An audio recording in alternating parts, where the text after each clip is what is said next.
Welcome everybody to Catworth Parish Council meeting on the 11th of February. I declare this meeting open at 7:30 p.m. Public and press are invited to attend. Please be aware that parish council meetings may be recorded, subject to the openness of Local Government Bodies Regulations 2014. We kindly ask that anybody intending to record the meeting please inform the chair or clerk beforehand in order that any necessary arrangements can be made. Those that we know about have been informed. Any others at all? No. Thank you. So we shall start with the open section. Each person wishing to address the council is requested to direct their question to the chair and will be allowed to speak for a maximum of 3 minutes, subject to the chair's discretion. This part cannot be longer than 15 minutes. Members of the public are reminded that they cannot participate in any other part of the meeting unless invited to do so. So we will be starting our open section, in fact, with a short update presentation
we've had, I believe, a farms and trimmings bushes. It's just exasperated the situation.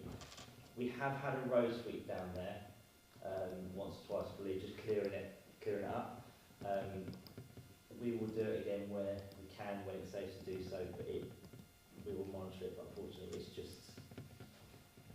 a little bit out of our hands as to how lorry drivers want to attack that particular section. So my apologies. We will keep it clean as best we can. Almost like it's the countryside in this lot. Yeah, it's just a storm of drivers, rain, a lot that's causing that Yes, think thank it you. should escalate at all and apply accident strategies. Mm. That's it for me really, other than probably just to say thank you for bearing with us in this area. I know we can be a disturbance. I hope that we haven't been too much for you, but just thank you for allowing us to crack on. We haven't heard anything from you guys at all, which in my world, no news is very much good news. So if I don't hear from Leslie, I'm doing something right. So You did hear from me though, didn't you, a couple of weeks ago? Yes. Yeah. But no, it's yes. Yes, mostly the traffic lights seem to have been working quite well. I think there's just been a couple of instances where sometimes the cones are over the middle of the road, which has been pushing traffic onto the verges. Yeah, and anything So like just that. Encourage the contractors just keep in as much as they just can. Those things, just let me know and we can act on it straight away. Things do happen, but we do our best to maintain status quo. So, okay, but that's all from me. Any questions? Can I just respond? I think UK Power Networks are the best contractor of utilities in the county because you come, you're working, you don't block the road when you're not there, you tidy up brilliantly afterwards and you mend the road If you flawlessly. could come and join me on a few more meetings, it would be much appreciated. To be honest, yeah, there was one day when the barriers were all over the place, but it's not your fault, it was very windy. Thank you, that's appreciated. We know we can cause a bit of drama, it's the nature of our work. We don't intend to. We can run a sweepstake on where the traffic lights are going to be. To be fair, it is your fault because you should put extra sandbags on the barrier. Oh. There's no sort of support in it. Appreciate it. And if they fly them over, I'll file a member in the street works respect to the council. Yeah, right, okay. It's nice to end on a good note. Can I answer that? Obviously, so I've come down and sort of listened to this. I'm streetworks. This isn't. I'm a senior inspector, but I've said I'll look after this job because it's on the doorstep effectively. So we've had lots of consultations, lots of liaisons in relation to it. The issue we've got down the B660 is it's a narrow road. It's used by lorries. It's just fair play the hay lorries that are coming through because they deliver early. But the amount of stuff I never got taken out on the Fox Road junction by the old pub this morning when it came thundering in the village. The alternative, realistically, and every time I've gone down there, I go down there regularly. The cones have always been the opposite side to give a full lane.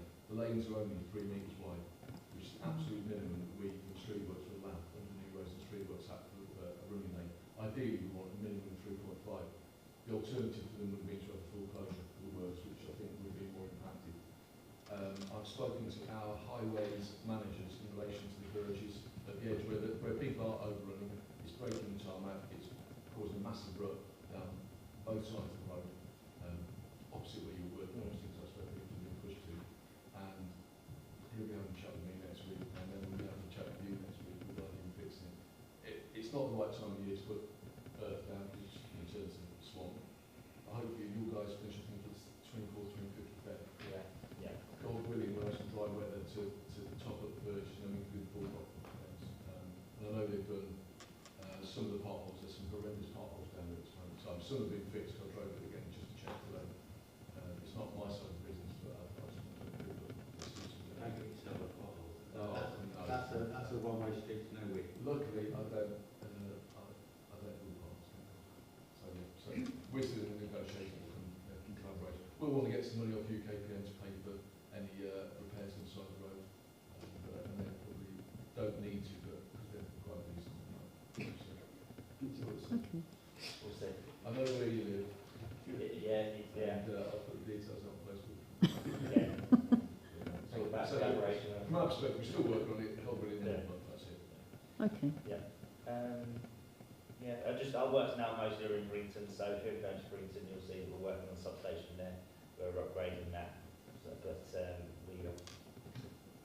So when will the whole project actually be finished? So there's a new transformer being delivered into Brington around, I think at the moment, aim for April. So then that will look at getting energised by, I think you're heading towards autumn. So autumn time it should be. Okay. Hopefully. Okay. Yeah. time. Yeah, no, thank you for coming along and, yes, and giving us the update. Much appreciated, thank you. Okay, thank you very much. Okay, thank you, bye. And thank you to Bob Turner as well for his input there. So if we can, any assurances we can have that we're going to get repairs to the sides of the road would be Yeah, wonderful. It's just whether we can get UK pen to paper. I'll leave you two to fight that one out then. Thank you. Moving on, the open section we will continue with. Do we have any questions at all from the floor? Sorry, let them go. Yes, Andrew. Hello. Yeah, today, this morning, an elderly resident in the village was walking along Church Lane and had the misfortune negotiating a large puddle, of which there are two, slipped on the very muddy side bit and fell over. Fortunately, no great injury, but can the council assure me that they're going to take immediate action to resolve the problems on Church Lane? Are we talking about Church Lane or Church Road? Church Lane. So the footpath Yes, between the church and it Fox goes Road. up to where, just opposite the lake pub. To Fox Road, yeah. Okay.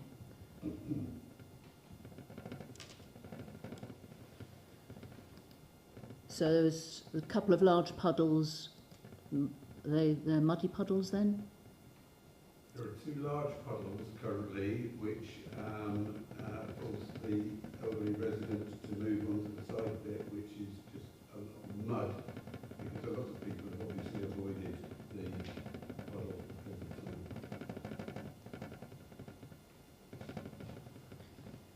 How is the resident, Andrew? Is she okay? Are you okay? Right, they're fine, thank you. Good, that's good. Okay, we'll look at it then. Yes, we will look into that. Thank you very much. Good.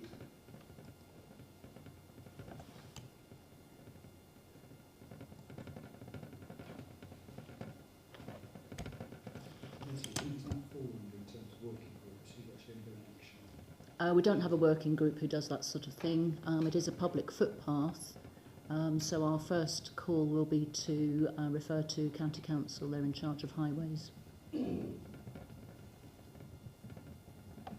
Chairman, I don't know if you're aware that the Parish Council has in the past engaged Daniel Button to effect repairs of a minor nature, and that might be an option you might want to pursue.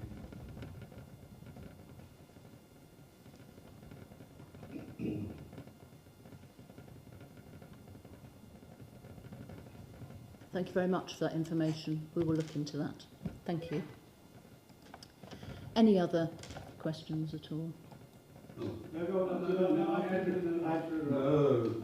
just have a question. I know, obviously, and I may be slightly out of the loop, but I understand that funding for elements of the village plan has been withdrawn there now, and therefore the next stage of it will come down to parish funding it itself. I just really a question in terms of it goes too far down the road. What's the point at which the village get to vote on the draft plan before money is spent further on it? The next consultation, Jeff, Well, first you've got to information on this. finish building the plan and then put it forward. Then it goes through a period of consultation, referendum, and we'll come to the point when we come to it later on the agenda. Is with the plans vote on a referendum in March 2027, so a year from now, and then there's a 6-week period of consultation roughly. But we'll come to that and we'll outline the details. So what's the cost likely to be to go to the next stage?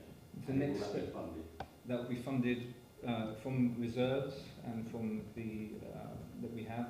Plus, there are some other opportunities as well, and the cost, which again, if you want to stay around and or can we disclose that number now? Or should we? Are you okay to Well, say that? it's on the agenda It's to on the deal agenda. with. So yeah, it's on there. Thank you. Okay. Andrew, did you have another question? Yes. I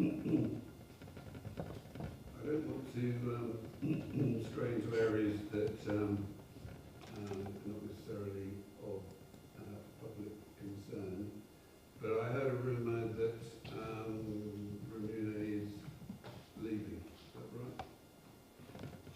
Yeah. Yes. Yes, that's Can right. I say, as the chairman who recruited Ramuna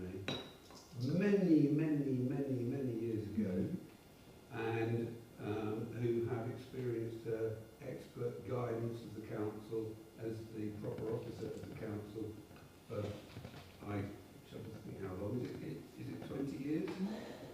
A little bit less. A bit less than that, but a long time. I am hopeful that the council will be in some way recognising formally Ramuna's contribution to the activities of Catworth Parish Council. Of course we will, yes. Good. And I'd like personally to say thank you very much, Ramuna. Thank You will be missed. you very much.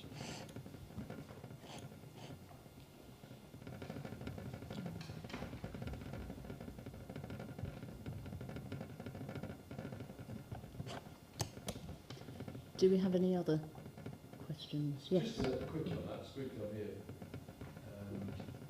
Dan work was great work and fix some things. That's council run, isn't it? So we wouldn't let somebody fix football course. But No, but he can use a broom and sweep things out of the way and get rid of the puddles, basically sweeping water. I don't think he would drill out and repair it. might use it.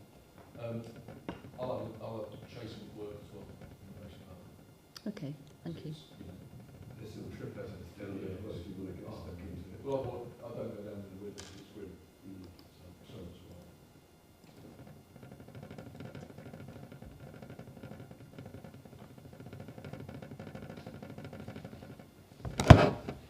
Bit of a rattle on this table. Yes, thank you. Thank you, Bob, for that.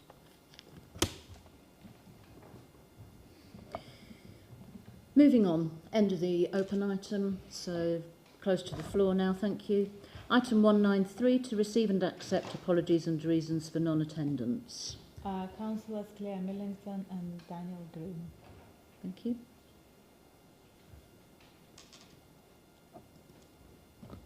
Item 194, declarations of interest.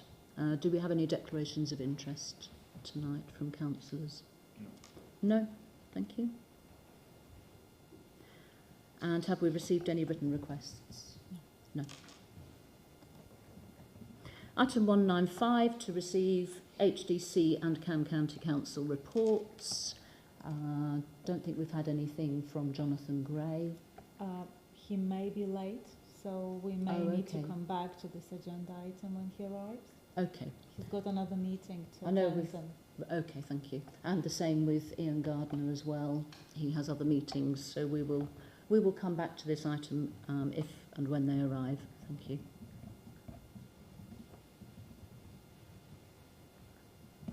(196) to receive and approve parish council meetings, meeting minutes held on the 14th of January. We had an amendment from Janine, which has been sorted out. Other than that, do we have a proposer, please, to accept these minutes as a true and correct record of the last meeting? Yes. Jeff, and a seconder, Janine, and all those in favour? Yes, thank you. Okay, I shall now sign them.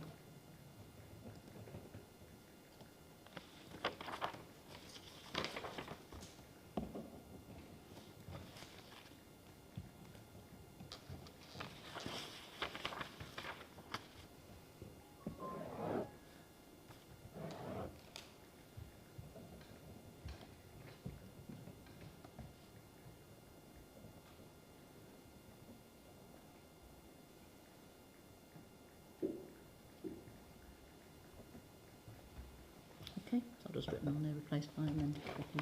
Yeah.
those, and then I also need to sign the minutes from the January meeting. As these were not done last time. We had a couple of amendments that we agreed to, and Ramona has reprinted them, hence the signing now.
There you go, 2 lots. Thank you. Item 197 planning, 197.1, to do with the HDC local plan update. We have to consider a response requested from Bidwells about a letter that they wrote to us. So, would anybody like to start us off on a comment on this? So we asked them for further information, which they've now given us. So they proposed a footpath across the middle of Churchfield with building works still proposed for the edge of Churchfield and Sandbridge. So it's a statement of fact of what they're proposing to do. What are we thinking in terms of, does it need a response? I'm assuming they're going to put the application back in again. The pathway goes parallel with the Church Road, Yes. so not across the field. Depends how you define cross. It goes from one side to the other. Parallel, yeah, with Church Road, but it's not going through and across. So I agree with you, Ollie. I don't see that it necessitates a reply at the moment. I was curious as to why there was further detail provided after the call for sites had been closed. So I was curious about that, but I don't feel that it necessitates a reply. Chris, any comments? Well, I would just note that their objections are predominantly technical in nature. They don't make mention of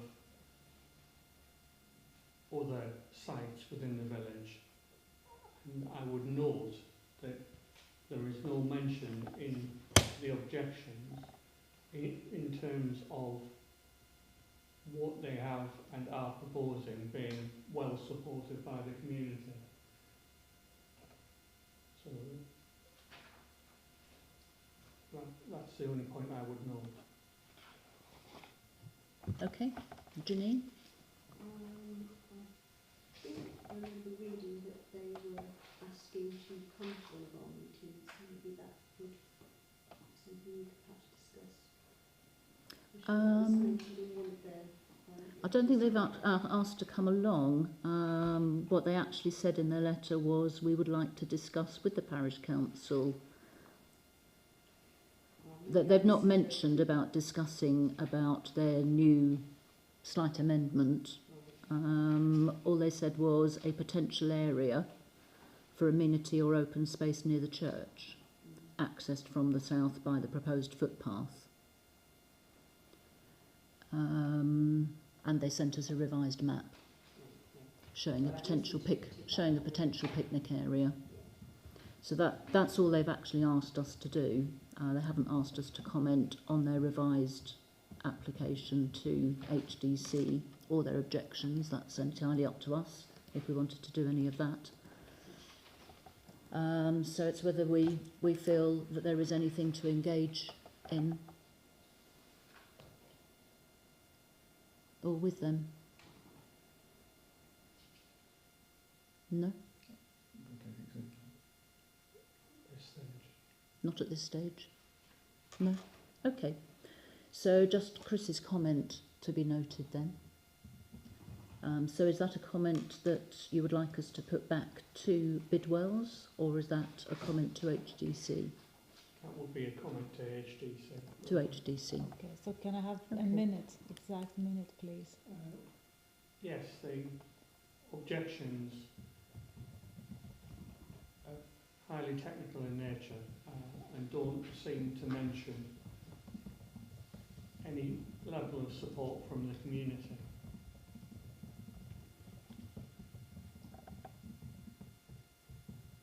Thank you.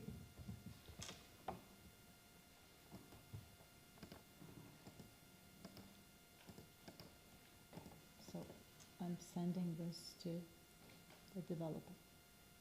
No. No, not to the developer, to HDC. Do they even know what they're going to be talking about if the developer didn't submit his plans? Sorry, second. Okay, so I just sent to our case officer, which we don't have yet, or how do I deal with this? Because HDC didn't consult us on this, so I am giving a reply to HDC on a planning which they didn't consult us with. How do I do that? Well, I would suggest that it's to do with the local plan. Natalie Ellsworthy of the planning department has been very instrumental in preparing a lot of that. So I would suggest. Okay, lovely, I'll do that.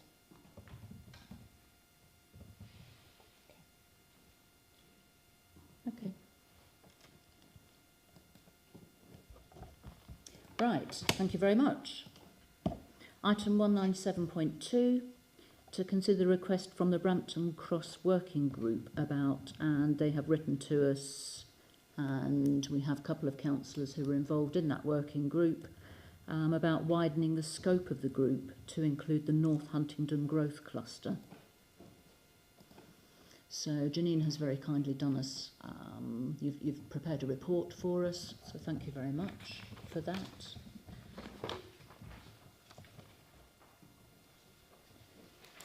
So how does council feel about widening that scope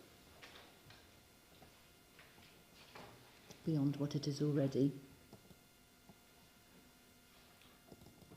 I don't think everyone had a chance just to catch up with the report, but the suggestions basically stemmed from the original Brampton Cross group, which was formed by the Auchenbury Parish Council to address their concerns about the development of Brampton Cross, which would be on their doorstep.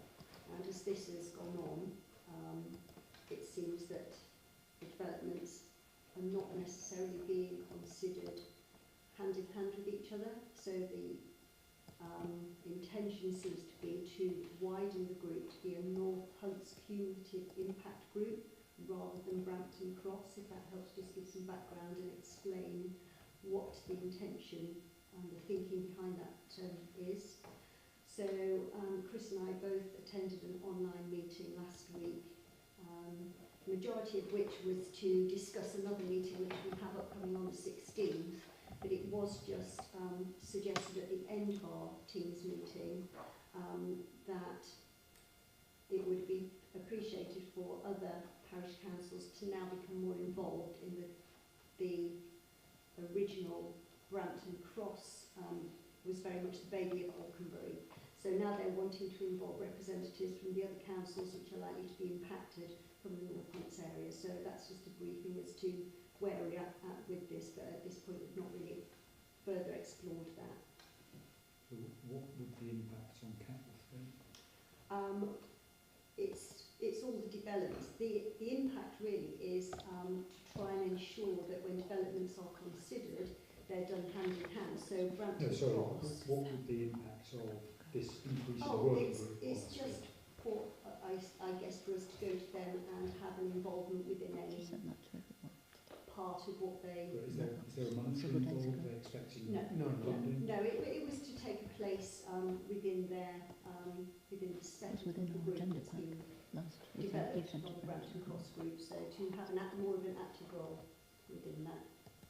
They were looking for volunteers for chair and vice chair positions on that new advisory group, working group, was where it was coming from, because they've been pursuing this a considerable amount of time, and I think the amount of work, the workload involved is quite significant, and if they're going to expand it, it is all predominantly around Huntingdon itself, so it's Stooping Meadow, housing and light industrial lab, sewage and Brampton Cross. So the impacts on Catworth are predominantly, they're going to be different from Alconbury obviously, but it's going to be traffic, rat runs, if anything goes wrong on the A4, much like it does at the moment, it all comes through the village. So what would your recommendation be on this specific proposal? Why the group and our involvement in it? My personal view is that we are quite a distance away from this development, and although we still like to be represented at the meetings, I personally don't feel that we should get too involved. But that's My recommendation would be to maintain the effort as it currently stands. But with regard to the wider group, do you mean, or Brampton Cross Working Group as it is at the moment? Well, the wider group, but not necessarily take one of the lead positions, chair or vice chair. I think it would be useful to support that group, because we've still got the developments occurring at Thrapston in the other direction. It's a bit of a perfect storm, unfortunately. Okay. I mean, you, Jeff as well, are already involved with the Brampton Cross Working Group. Obviously it's taking you out of village involvement, if you like. I think when it started up, it was quite small. It does seem to be getting bigger and bigger. Going east of the A1 certainly does feel quite remote from us. So I think if you are, the three of you, still happy to have that involvement, but feel that you still have obviously the energy to still be doing what is needed within Catworth, then, as far as I'm concerned, I'm fine with you to do that. I agree with you not to take any of the major positions. We are, I think, the furthest village away who's currently involved with Brampton Cross, probably. Jointly, probably. Yeah. So yes, so I think it's I agree with you, important to continue some involvement, but to not get too caught up in it. Yeah. Okay. So you're happy to continue with what's going on? That's really good. So thank you very much for doing that, and report back to us. Anything major, let us know. Yeah. Chris and I are both going to the meeting, I think, on the 16th. Monday, Okay. Thank you very much. Thank you. Any other comments on that topic? No. Thank you.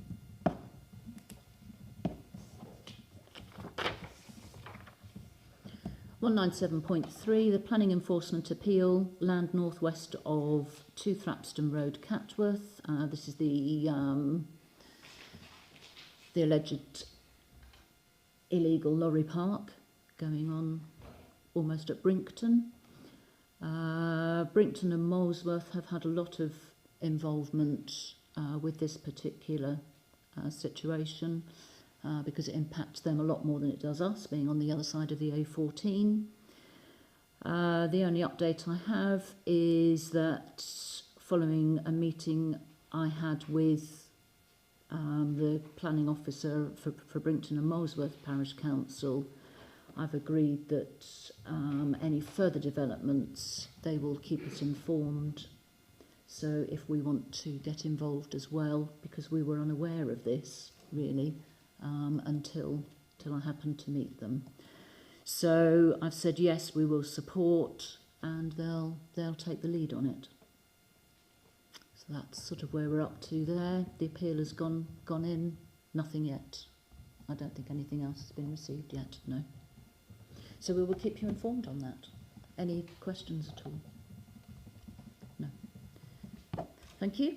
And item 197.4, our planning advisory group. Any other related matters? The only thing I've noted is 41 High Street, the wooden windows that we discussed, the replacement wooden windows, that has been approved by HDC. So that's good. We approved it, I think, as well. So a good outcome there. Item 198, neighbourhood plan. Monthly report, I suppose, is in the form of Cambridgeshire Acres new proposal here. Jeff and I had the initial meeting, which Parish Council authorised last month. Initial meeting with their consultant. And following that, a full programme of work has been put together. You've all received a copy of this document, yes. So, Jeff, do you want to take the lead on that, or do you want me to say some more on it? If you pass it over, let's Yep. rather than me Okay, thank you. struggle on my phone. So if you can read my handwriting there, that was just to compare, just one little bit, that's all. A couple of handwritten notes on My that. goodness, that's in itself a challenge. It is. Right. I should have been a Okay. doctor with my handwriting. So Leslie and I met with the consultant from Acre for about an hour and a half, and gave us the opportunity to see where we were, what's left to be done. Feedback was good, but the issue that we have is a small team, and in order to move it forward, we need some external input to guide us through where we need to focus our attention. So we've got a quote. I'll go straight to the numbers, because that's obviously quite a key factor. So it works out. Should put it on my computer. It works out as a total of 11.5 working days, spread out across a period from effectively today until the end of March next year, with a very detailed timetable. With, as I mentioned earlier, the referendum ambition to be held in March 2027, February 2027, with the adoption the following month. In order to get through the neighbourhood plan, I'll just read the end, because that's quite important. HTC will proceed to the adoption of the plan if the results of the referendum return a yes vote from more than 50% of voters. Okay. So the 11.5 days, which is spread out across that period, works out at £6,300. So just to anticipate any questions, so the way that we're looking to fund that is via reserves and or some additional funding from other sources as well.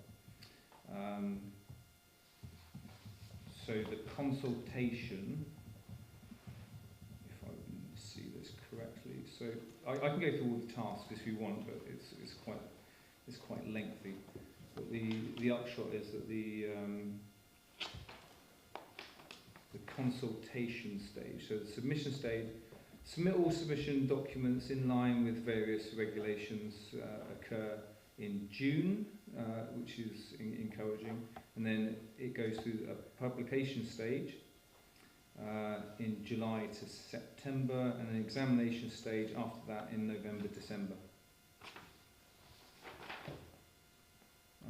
Is there anything you want to add? Yeah, the Sorry, I can't read your writing from those who- it's okay, I'll the amount that's been quoted following the meeting that Jeff and I had with the consultant, the amount there is almost £1,500 less than their original anticipated quotation, because they found that we are further ahead than they thought we would be, and with some of the information and just advice that the consultant gave us on that day, was that there are things that the team can do and need to do before the consultant can really get involved. So a little bit more information, which also means that there's less work for the consultant to do, if you like. So leading through to actually formulating the draft plan. So that was really pleasing, gave us a lot of advice on how we can do that and move that through a bit quicker. It does mean there is more work for the team to do, and a lot of the reason for getting the consultants in is because we are all now very time poor. So I think she was hoping that if we can get that done by the end of February, she can then, with council's approval, we can then get the consultant to really power on and get that draft plan, get it all drafted for us. So that's sort of where we're up to, really, I think, isn't it? A fair summary, yeah. Yes. So the days that have been given there obviously do equate to a certain amount of money. £545 per day is the consultancy rate.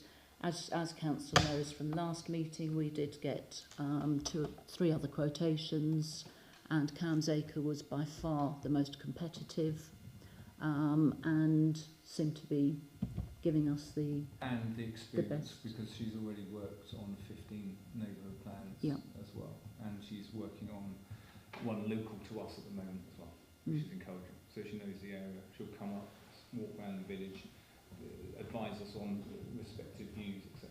as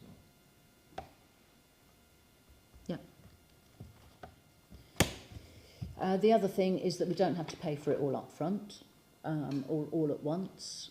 The idea is we pay for the days as and when we book them, if you like. So to take us up to the next consultation phase is 7.5 days work, which will give us the full draft plan written document, and then giving some assistance with the actual consultation that we carry out. So that obviously is not asking us for the whole of the six and a bit £1,000 straight away. So the 7.5, whatever that works out, £3,500 thereabouts. So in order to progress this, the neighbourhood plan team, as per the agenda, we are asking council to consider and approve the next steps. So, do we have any comments, any questions from councillors, please? I just feel I should voice what I said last time we discussed this, that I'm not sure that it is reasonable for us to go ahead with a significant spend from the parish's standpoint without confirmation that this is what the parish wants. And I know the referendum is planned for whatever time period it is. March 27. March 27. Yeah. But we will have spent all of this money by March 27. So we will have put a considerable amount of the parish's funds, one way or another, whether it's from reserves or from other sources, into this without knowing whether the parish supports it. And the main benefit that we've talked about financially from is SIL, and I'm still not certain that we know how we would spend SIL money if we received it, because this parish has a history of not spending the SIL money that it receives. Getting more doesn't change that. It simply means there'd be a bigger number in the bank that we then hand back afterwards. So I still have reservations about those two things, and I don't see that anything from when I first voiced them about 3 months ago has changed. We're just closer to the point of having a deadline to make a decision. Sorry, I don't know where you get your information that council hasn't spent SIL funds in the past. Well, we look at the funding amount that we return to Hunts DC. We haven't returned any. I don't wish to enter an argument, Leslie. We have been through the accounts multiple times as a finance body. We have not spent all of the SIL that the council has received. We haven't returned any to HDC that I'm aware of. We haven't. There's two things on the SIL. One, there was a very small amount that wasn't spent, £147.20 or whatever, and one which was an accounting error, which then the money came back to us, which then we are going to obviously talk about that later, where we've got those funds available that we can do something with, which is proposed by Dan regarding the street lighting. But we haven't actually returned money to Hunts Council, District Council. Is that true of what the finances say we will be doing in terms of our expectations in the future? We don't know what's going to happen in the future. We don't know, but we have a plan as to No. what we're going to be doing with SIL at the moment. Mm. And that Yes. plan is To reprogram the street lights with the existing cash, and then there's a small amount that needs to be spent by March 2029, I think it is, of 679. so this has changed since December's plan, which No, didn't nothing's exist. changed. In December when we had the finance meeting, Yes. we had SIL funds being returned to Hunts DC. Of £147.20, but we then went back to them and said, because we haven't spent it, can we carry on forward for 1 extra year to be spent by March 2026? I mean, it's a very small amount, granted, but they've allowed that to be carried forward. So whichever, I would return to the question of whether we have a plan for spending significant amounts of SIL. Well, we don't at the moment, but that's where we don't know when the development is going to occur. At the moment, there's no planned development, but it's a great opportunity that should something come in the future, then we've got that 5-year period from receipt to actually do something with it and discuss it as a council, which I think is a fantastic opportunity to be able to, a position to be in. With an uplifted SIL, which we're going to have SIL anyway if there is, but to have an enhanced SIL seems very beneficial that we can reinvest for. And then we go out to the village, the parish, and say, what would you like? Because it's ultimately it's their money which we can canvass them on. And actually, as a philosophy, I completely agree with that. And I would bring that back to the first point of this is their money and we're not canvassing them. Yes, so going back to the first point, we've done, as wearing my neighbourhood plan committee sort of hat, I think the turnout and the engagement from the village has been strong, as supported by the various presentations that we've done, the engagement on the survey. So it seems there's been no objection to not going ahead with the neighbourhood plan. There's an expectation from people that it will be going ahead. We've communicated that via various mediums, and there's not been any information that we've received, either as neighbourhood plan or as council, to the contrary. So it seems that there is a willingness to go there. It was sponsored by the previous council, so I feel that it's within the village's expectation that we are proceeding. Okay. Yes, thank you, Jeff. Janine, do you have anything to add? Nothing to add other than I agree. I think that I was not on the council when the neighbourhood plan was first devised, and the surveys were sent out, and I was delighted to receive those surveys. So I do think that we would be representing the village. Chris? It would seem to me to be a bit of a shame to not collect SIL money, because today we don't have an itemised shopping list. We've got to approach it as though that money would be spent in the best interest of the people of Catworth. Mm. And I'd be very, very wary about taking backward steps with consultations. We absolutely have to involve the public. I'm not suggesting anything other than that.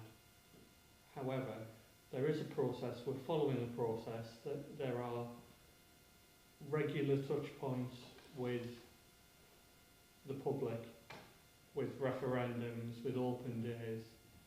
We all wish we were a bit further on with this, but I think the team are making very good progress. I don't think the outcome of the consultations that we've done thus far have materially changed. Yes, people have come in and out of the village, but I don't think there's been enough of a turnover to materially impact the results in any massive, significant way, and we're going to find that out at the referendum anyway. So I'm suggesting we carry on and try and just get to an end point and get to a referendum and march us along a little bit. Okay, so the question then is, does Council approve of the next steps by appointing Cambridgeshire Acre to take us through to the consultation stage? So do I have a proposer? Am I allowed to propose as I'm on the committee? Oh, presumably I am. You're parish councillor as well, yes. So I propose. And do I have a seconder? I'd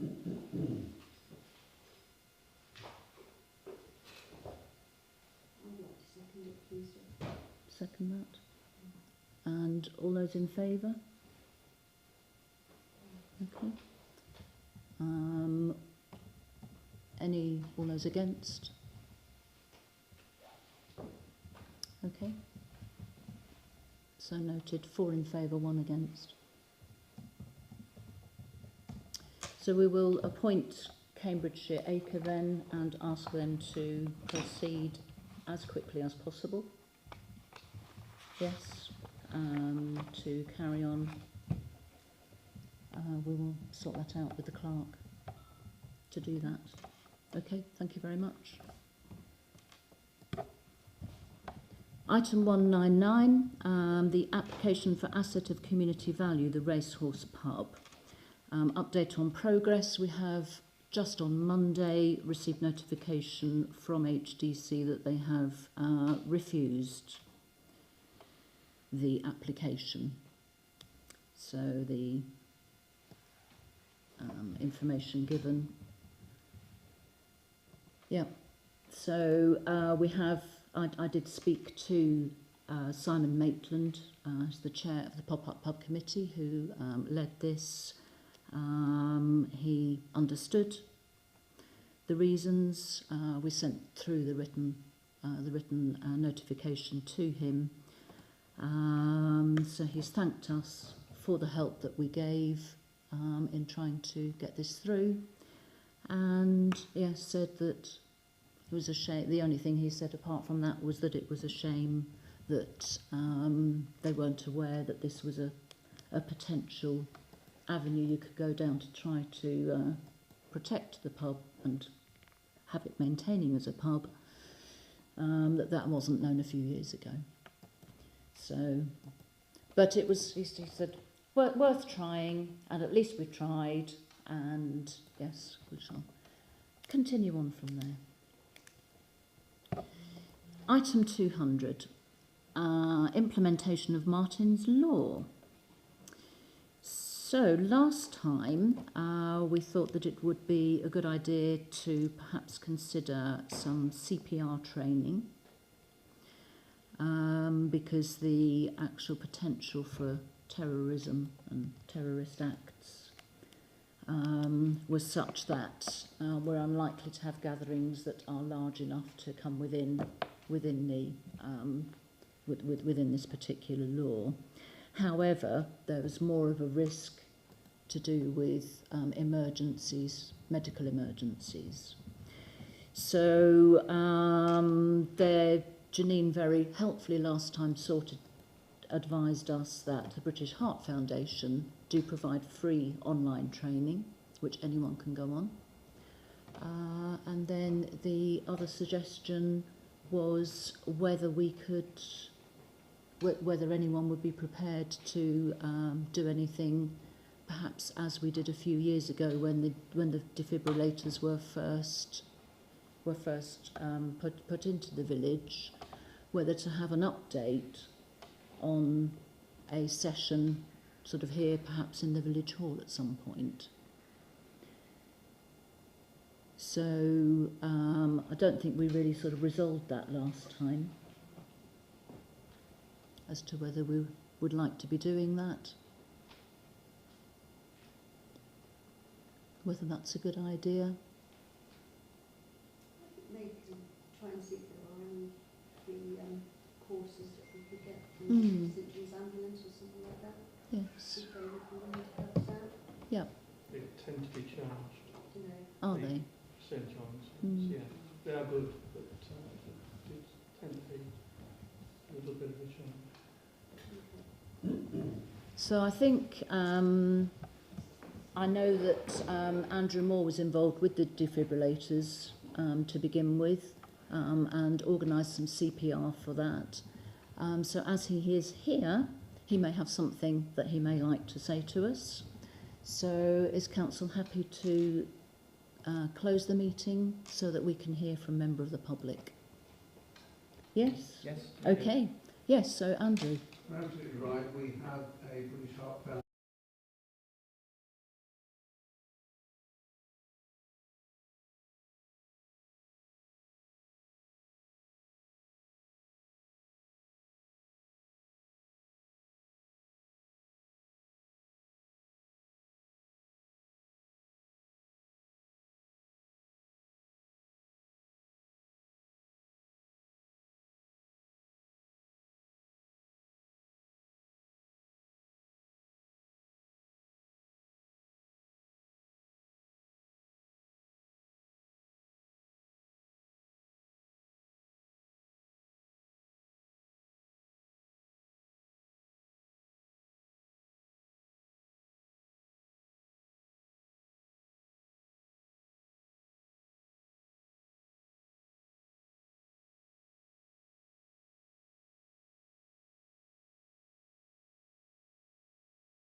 please.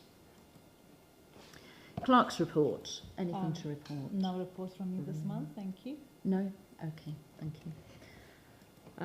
I think that maybe, although we don't have a report, this might be an opportune moment to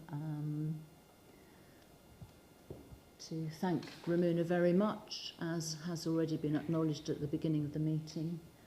For those who don't know, I regret to inform you that Ramuna has decided to leave us. She has been working for the Parish Council for 11 and a half years now, yes. But her involvement with other parish councils has been increasing, and increasingly we find that we are requiring more and more of Ramuna's time. She only has so many hours in every day, and yes, it's just got to the point where there's not enough hours in the day, are there? No. So sadly, with a full-time job and then 2 other parish councils she's doing in her spare time, effectively, yes, she's decided that she's helped us as much as she can, and we thank you very much for everything that you've done. Yes. Thanks. You know, always been very reliable, always turn up. And as you Done councillors lots of as well, work. thank you for your Lots of work bedding for us. in, as they say. because Indeed. There's been a lot to absorb and learn, so thank you. Yes. Welcome. So this is Ramuna's last council meeting with ourselves. So yes. So thank you. Thank you. Leslie, you can write something and then I'll put it in the minutes. Yeah. Okay. Okay, item 202, moving on. Finance budget reports. 202.1, to approve the Edge year-end. Actually, sorry, before we do the budget reports, sorry, I have just got a little bit distracted there with Ramuna. Yes.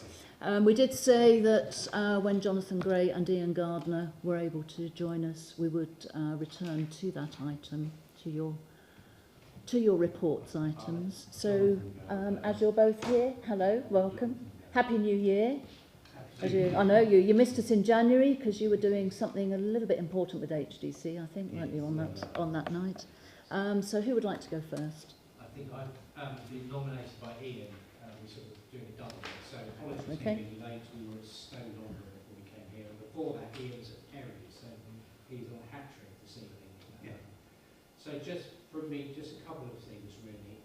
The most important, which is local government reform, which has now moved into a new phase in that there is a consultation open and running as to which of now 4 options local residents in Cambridgeshire would like to go down.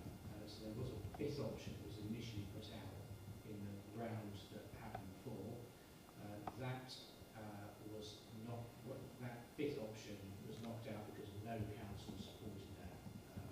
So essentially, if somebody thinks it's a good idea from one of the constituent councils, the proposal has been put forward.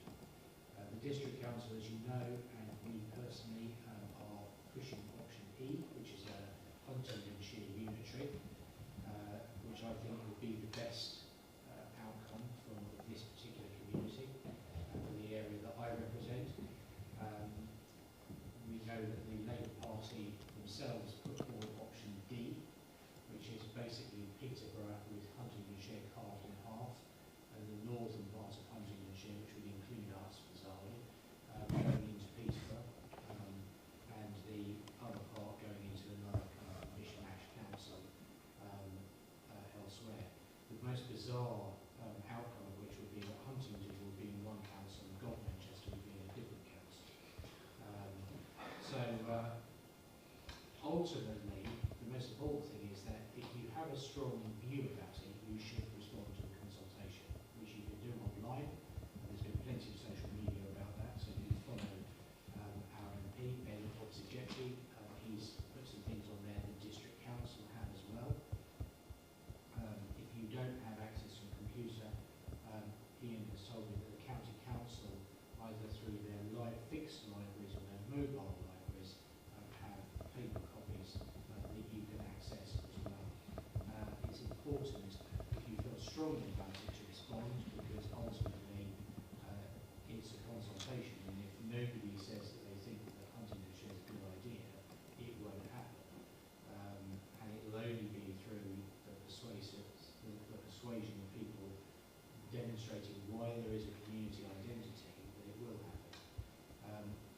close out this bit by saying that, you know, personally I feel it's the right option for us because we are a community that is made up of rural rural villages that link into market towns, and that is what Huntingdonshire is. And under this option, we would continue to do that, albeit we're going to be bigger, and ultimately, because of the developments that are taking place in Bedfordshire, just outside our area, a place called Thamesford, just south of St Neots, will become a really important transport hub. And again, ultimately, someone's going to have to grasp the nettle and say, does St Neots live inside Bedfordshire, or does the bits of Bedfordshire that are going to become massive and connected to St Neots live inside whatever council St Neots is in going forward? So there's a lot at stake. What we're seeing is the last couple of years of Huntingdonshire. It's been here since 1974 in its present form. We could be talking about setting up councils that will see us through most of the rest of this century, and getting it right for our residents, I think, is really important.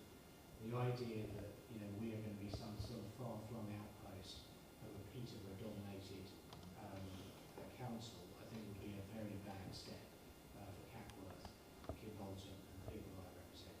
Anyway, it's not down to me, it's down to Steve Reed, Secretary of State for Housing, and sort of DCA and other things, communities and other things that he's responsible for. The reason we weren't here last time was because we were having to have a vote on whether or not we wanted to have local elections. The joint administration had a little bit of a wobble, but I'm pleased to say that Ian, myself and my friends stiffened everyone's resolve and said it's absolutely vital that we do have elections in May. It's not right that people have their terms extended for another 2 years.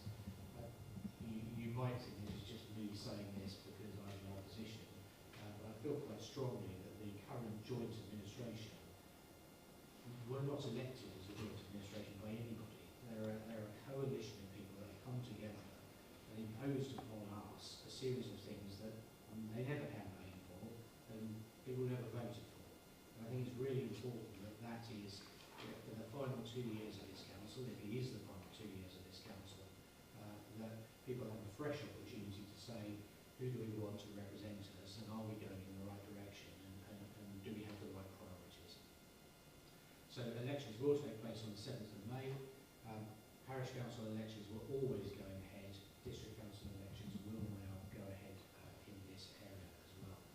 And I'm pleased to say that my party has asked me to stand again in May, so I will stand again in May, and I very much hope that I will be able to finish the term of district council and close out Huntingdonshire District Council in a good light, continue to represent all of you. Turning to one final thing, Chair, thank you for indulging me, would be around planning enforcement. I'm having, let's just say, a very difficult time at the moment getting hold of planning officers and getting things out of planning officers. And if I'm having a difficult time, heaven knows what applicants and agents are doing. I am very aware of the fact that when I go to Brinton in a couple of weeks' time, I'm going to get hammered over the head about the lorry park that doesn't sit in Brinton Parish, it sits in this parish, but obviously affects them far more than it affects us. And again, we've had some very unsatisfactory dealings there where I think the environmental health people are sort of saying there's no problem down there, and the planning enforcement people, I think, need to stiffen up their resolve in terms of getting this sorted out. They basically said, it's not acceptable, and it's not a suitable place to do it. But instead of shutting the operation down, they've just basically sort of rolled over and said, well, it's really tough. The bloke's trying to run a business out there, and what's he supposed to do? And it's kind of like, well, we'd all like to be treated that way, and given sort of clemency for all the things that we've done wrong. What he's supposed to do is set up a business in the normal way that everybody else would set up a business, not just kind of randomly open something in the middle of nowhere.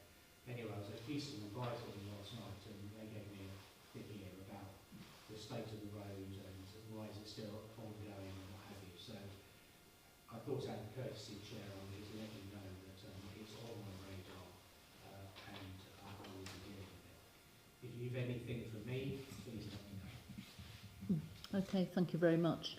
Yes, I've been liaising with one of the parish councillors at Brinkton, who's been very instrumental on that Lorry Park case. So they've sort of taken the lead, so we've agreed for them to continue to take the lead, but they're going to sort of keep us a bit more informed, because actually none of us were aware that this was even going on. Because it's not like it's a planning application that we were advised of, because it went through planning enforcement. We weren't advised, which does seem a bit strange, seeing as it's within our parish boundaries. So we do now know, and hopefully Brinkton will keep us. MP himself is coming on Monday at 9:30 to look at that site. Is he? Yeah. Good. So I'm going to the meeting, and Gary as well. Oh, So I'll right, report okay. back what's happened. Yeah. So, yes, to be fair, I think planning enforcement, yes, I understand they took a while to do anything, but they do seem to have been standing strong on it. It's just that the Lorry Park people, whatever, they've gone to appeal on it, haven't they? Yes. So Yeah, I think appealing against the enforcement. Yeah, there are other things that we could be doing. So we could be using our environmental health powers to intervene, and we're not. Oh right, okay. I think Brinkton are going down that line from the discussion I had. And they've had them out, but there's been a very unsatisfactory sort of outcome. Apparently, there's not a problem down there. Okay. The other thing you mentioned about the local government reorganisation, the consultation is now live. Yes. Will we get notification as a parish council about that, and how we can? You should have done. Right, because we haven't seen anything through. I did not get it to Catworth. But I can, when I send you this, I can give you the county council where you can go from the county council, so you can do your respond back. Yeah, because it's open until nearly the end of March. 23rd of March. Okay, so we've got another council meeting. It closed at 1 minute to midnight on the 23rd. Of course it does. Don't do it at midnight. So we've got another council meeting when we can do that then, as long as we get the notification through. Yeah, well, I'll give you that. I'll forward the Okay, thank you very much. online how to do that, so that's not a problem. Lovely. Okay, thank you. Any questions at all for Jonathan Gray? No? Okay, thank you very much, Jonathan. Yes, thank you for that. Ian, County Council. Thank you very much, Leslie. First of all, then, is with regard, I won't go through LGR because Jonathan's gone through that. You don't want to hear me repeat everything again. So the County Council held its annual budget meeting this Tuesday. It agreed to a council tax rise of 4.99%, which is the maximum amount it can increase your council tax by without having a local referendum. That includes a 2% social care increase. So the cost, therefore, for next year for a Band D property for the county council proportion is £1,785.42. The budget does include £20 million extra capital investment in highways maintenance to include resurfacing, preventative treatments, upgrades to bridge, footpaths and cycle routes. So that makes a total investment that we'll be putting into highways next year of 58 million. I would just preface that with the fact, if you look at soil effective roads, which affects Fenland and some areas of North Huntingdonshire, the cost to repair those roads and to get them back to a standard that's acceptable is £500 million. If you then add on to that all the remaining roads in Cambridgeshire, we then need another £300 million. So we're looking at £800 million to get the roads back to a standard that is acceptable. I'm sorry, what was the fund you said that you've got? 58 million. And you need 800. We need 800. So I'm just giving you that as a context.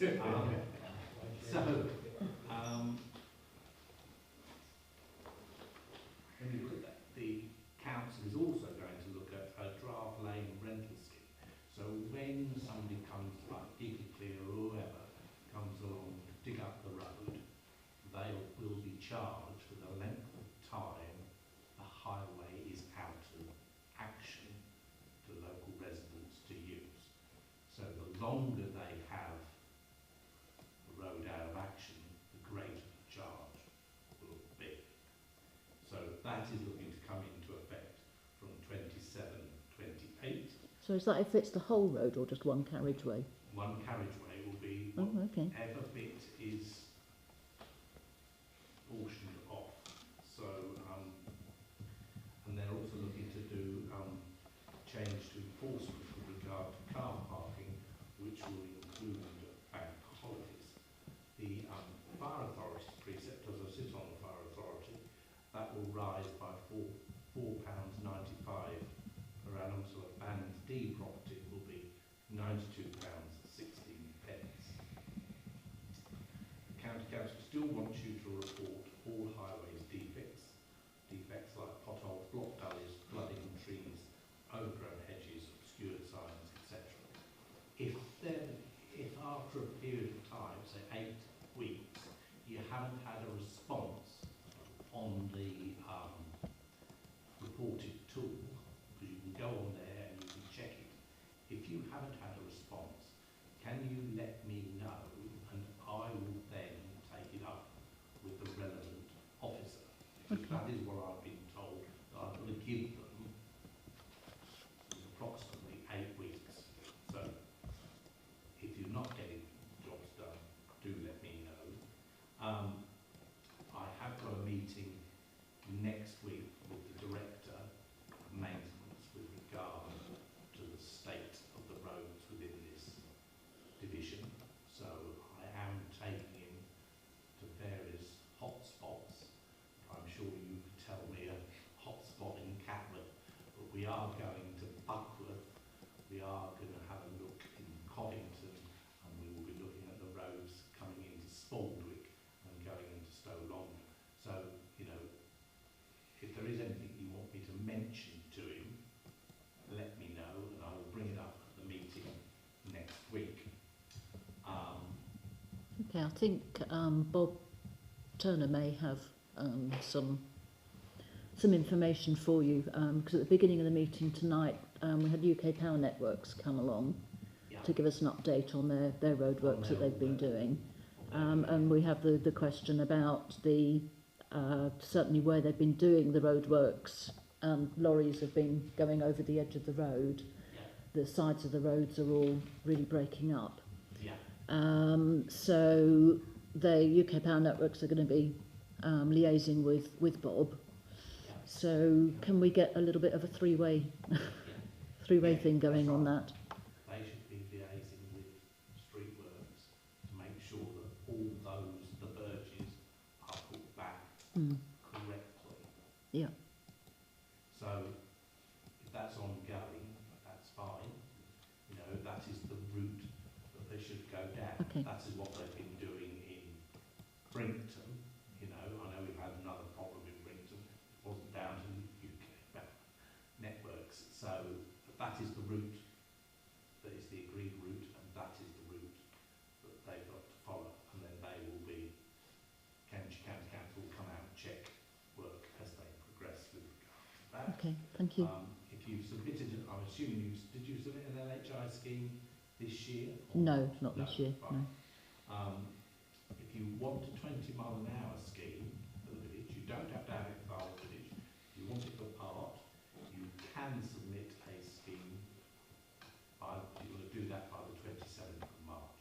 If you've already submitted a scheme in a previous scheme will still sit there. So it could go further up, it could be selected.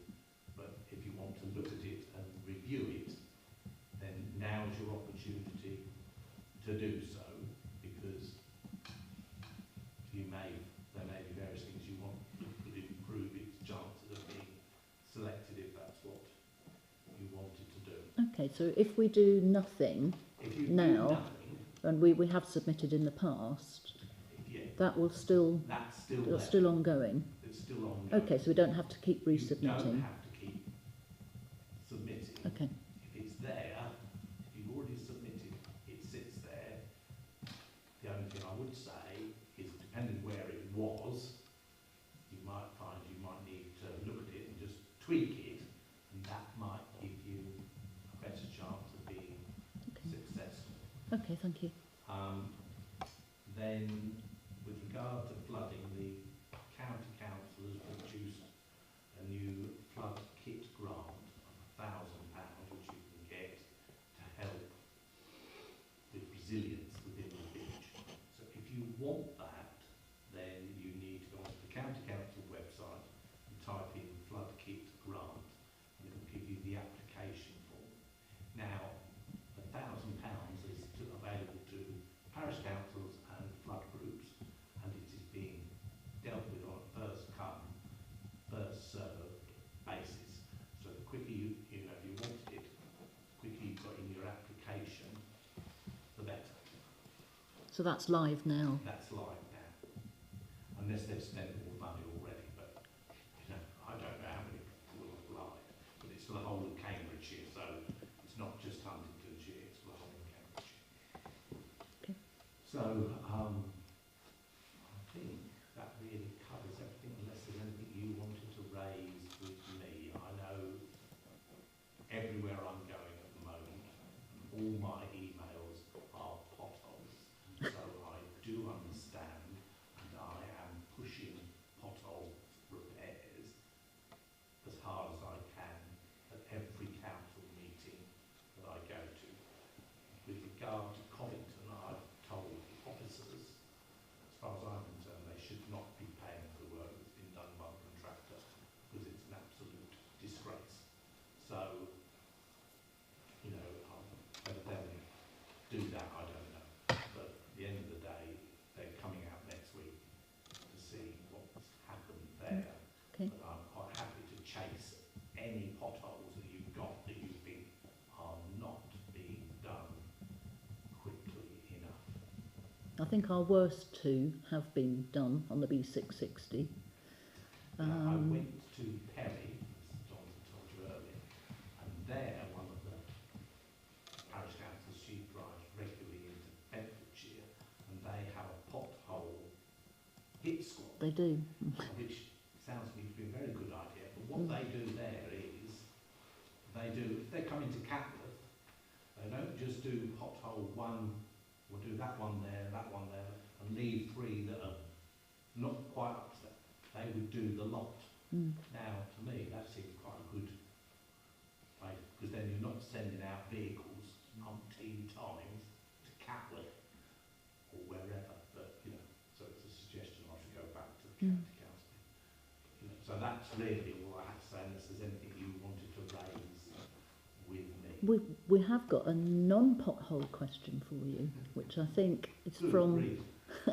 from I've our. got your email, Chris. It's probably that one. So that's the one. We've asked for the grippings to be filled Yes. on no less than 4 occasions.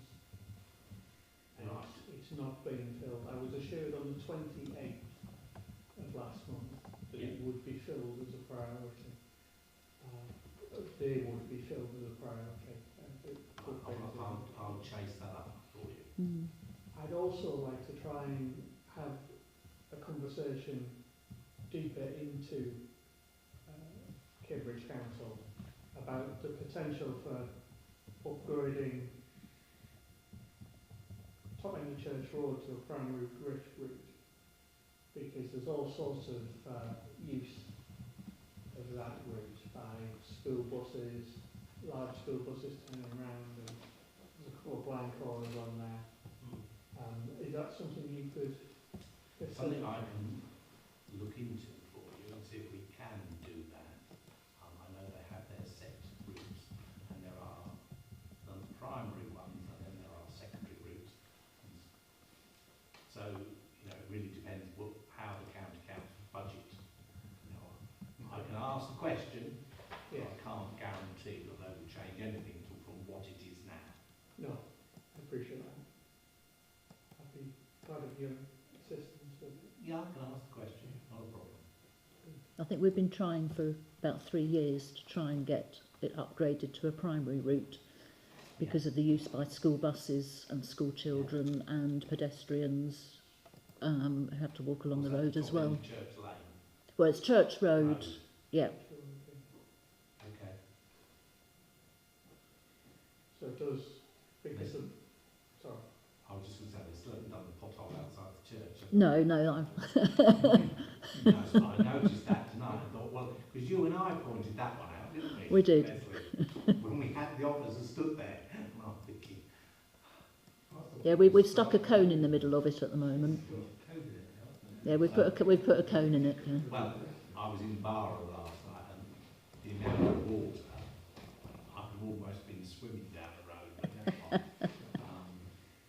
So, but we, you know, I'll do my best to try and see what we can sort out. Okay, but I think well, main priority is, as Yeah, Chris I've said, got that is the email, grip so I will bins, chase that which I'm very surprised because usually they're very, very quick at filling them up. But this year, I think they were ordered on the 2nd of January. It's just fortunate that we've not actually had any freezing weather for the last month. Okay. But this is the time of year when really they need to be getting filled up straight away. Yeah, and then just fine. It's no good them filling them up in 2 months' time. We won't need it by then. No, that's right. Yeah, they'll probably fill them up after we've had all the frost, but never mind. So finally, I'd just like to wish Renee all the best. You know, to thank her for the work that she's done, you know, and helped me out over the time she's been the clerk. So that's very helpful. Thank you very much. Thank you. Thank you. Thank you very much. Oh, yes. Oh, well, you don't get rid of us that easy. Thank you. Any other questions at all? For Ian? Just ask, just going back to polls, the reason for it is presumably resources, money, apathy, anything else? Well, for the actual potholes themselves. Well, no, not their appearance, but actually getting them filled. Yeah. They're potholes. When you report them online, they do like a triage system. So if you say the pothole is only X deep, and then somebody else says this pothole over here is even deeper, that one will get more of a priority than your one. If you see what I mean? Yeah. So they do it on a triage basis, and then they go and fill. As simple as that. As simple as that, really. No, it's just that we will get asked the question So- around the village, so just Yeah. so that there's clarity. Yes. But it's perhaps not the most efficient way of doing it. No.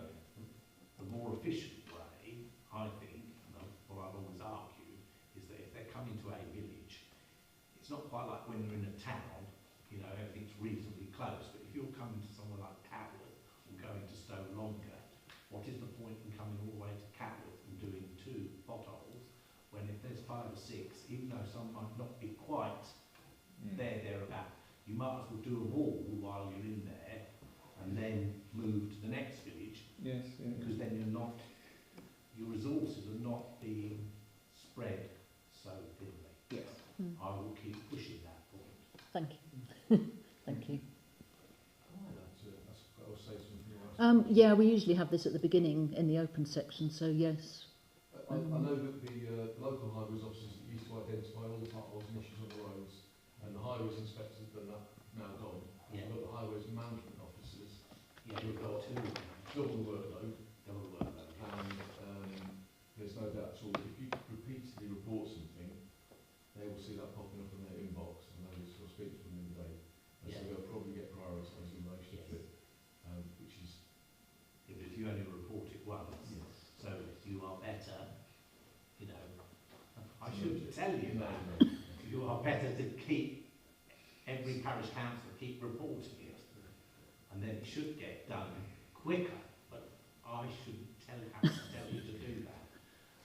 Then what they say to me is, so if you've done that between yourselves and you're not getting anywhere, their response to me is, at that point, I am then to go to the local highways officer, manager, and ask them why it hasn't been done. Now, it's not an excuse, but the local highways officer for here is off sick. So at the moment we've got other officers trying to cover. Now I don't know when he's due to come back. I think it is sometime this month. But he's been off sick for quite some time, so I don't know. I haven't been informed as to when he's coming back. But that's still not an excuse as to why things are not being done. So that, you know, if they're not being done, you need to tell me, and then I will then try and elevate that again, because I will have a meeting with the highways officer. Yep. He's quite prepared, the manager, to come out, as he did last week, with Buckworth Council, and we walked and looked at all the potholes in Buckworth.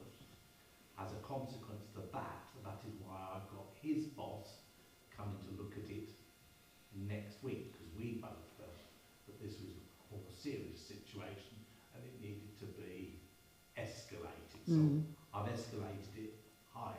Lovely. So, you know, you just need, Yep. try yourselves. If it doesn't work, Yep, come back to me, you. and I will see if I can get Okay. the officer to come out and we'll have a look and see what we can do. Thank you Quite very happy much. to do that. Not a problem. Thank you.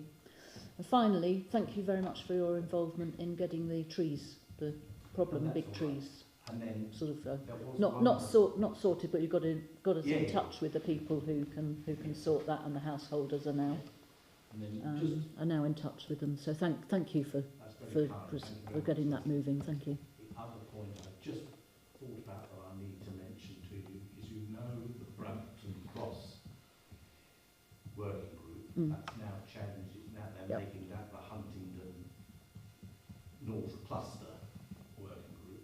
That has a meeting with our Member of Parliament, the Mayor, and the head of HDC Planning next Monday at 11 o'clock at the Auchenbury Memorial Hall. I will be there as the local county councillor and the local district councillor for Auchenbury. So, you know, you are, because you're in that group, you know, if you do Yes, I think we will be having some representation there. I think yes. Well, I look forward to seeing So, you yes. at that.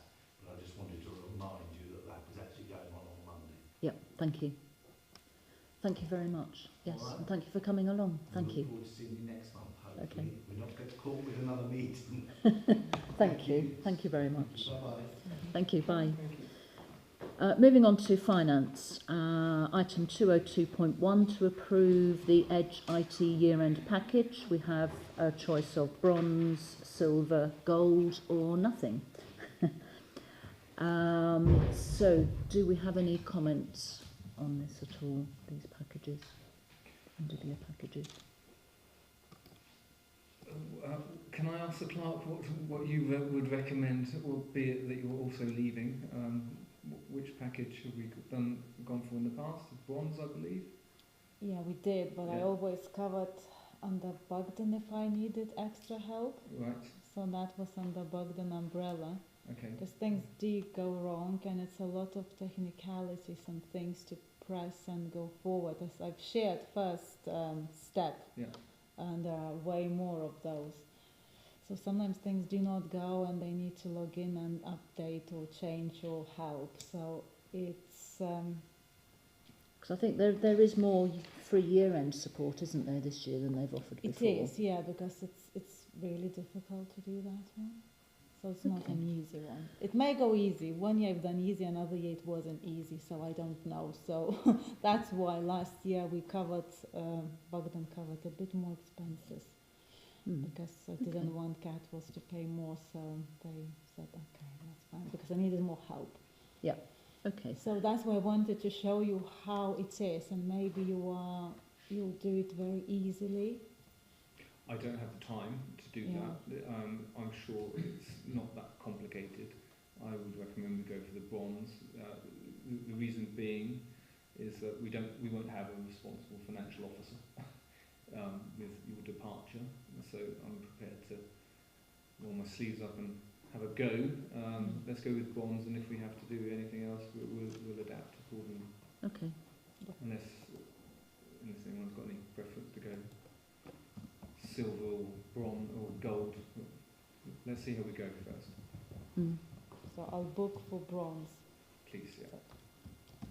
So can council approve the bronze package? That's what we have had before, and I would say thank you very much to Jeff, obviously, for offering to cover once Ramuna is not with us, because it's unlikely we'll have an appointment to follow straight on, I would imagine, from Ramuna. It's going to take us a little while to do the recruitment process.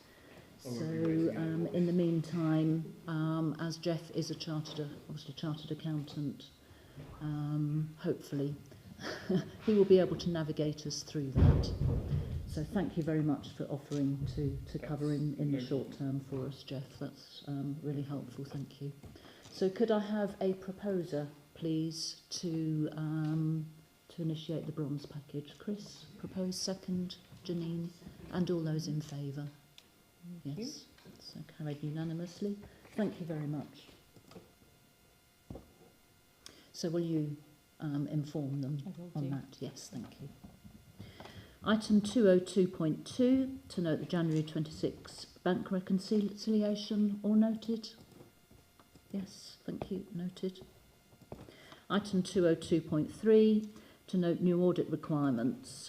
We deferred this from last time because Chris has been working on the IT, the practitioner's guide, and he had drawn up a list of recommendations for us to follow. So we deferred it until you were here in case anyone needed any explanations of these. So they are listed on the agenda. Is everyone happy for us to initiate that list of to-do list there? Yeah. And to proceed on that basis? So this is about having the website ready and accessible to people that are blind or partially sighted, is what this is all about. And there are means of assessing and scoring websites as to how well they perform with screen readers and that kind of assistive technology. So we've got an obligation by April 26, which isn't too far away, to be approved, really, or to be audited. So this will be part of our the AGAR for this year, won't it? It's part of the AGAR, yes. Yeah, which it hasn't been before. Yeah. Okay. So what's Right. the funding decision that we need to make? So at some point somebody is going to need to take the... I will run a tool against the website which will give us, will highlight where the errors are or the potential issues are. Sorry, specifically it's part of the agenda is that there's, in this meeting we have a funding decision point. So I wasn't quite sure. Sorry, yeah, That we need to do. There's no funding decision at this point because I've still got to complete that work, but at some point somebody will need to update the website. And I'm suggesting the chap that maintains it will be best placed. Sounds good. So is there any additional cost involved when we contact? There will be, and it will be eyelid? paid on an hourly basis, I would expect.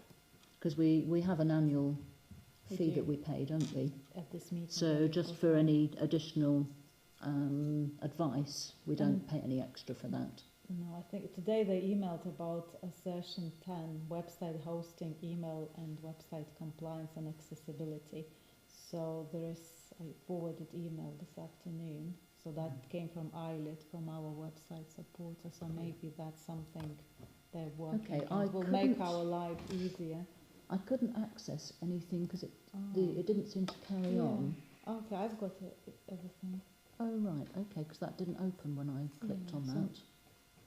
Okay. Did anyone else have issues opening? I didn't see it if you'd sent it this afternoon, so So- it's too late. Till next meeting, leave it for everyone to have a look. Well, If, not in case not that that's bit, covered but already, what you are trying to do. Yeah, I will start the conversation with Eileen.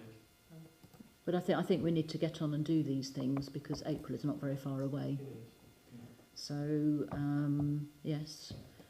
So are we all okay with Chris carrying on with that? Obviously, if there becomes any cost implications, you'll need to come back to council. But if it's just advice, a bit of advice. So Ramuna did send something through from Edge. Eyelid, sorry, I get confused between the two. From Eyelid, which should be on your emails. Lovely. Well, thank you very much, Chris, for taking that on board and for doing that for us. Thank you.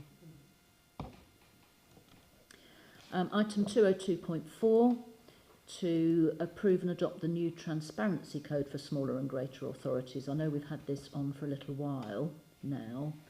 We were going to look into this a little bit more.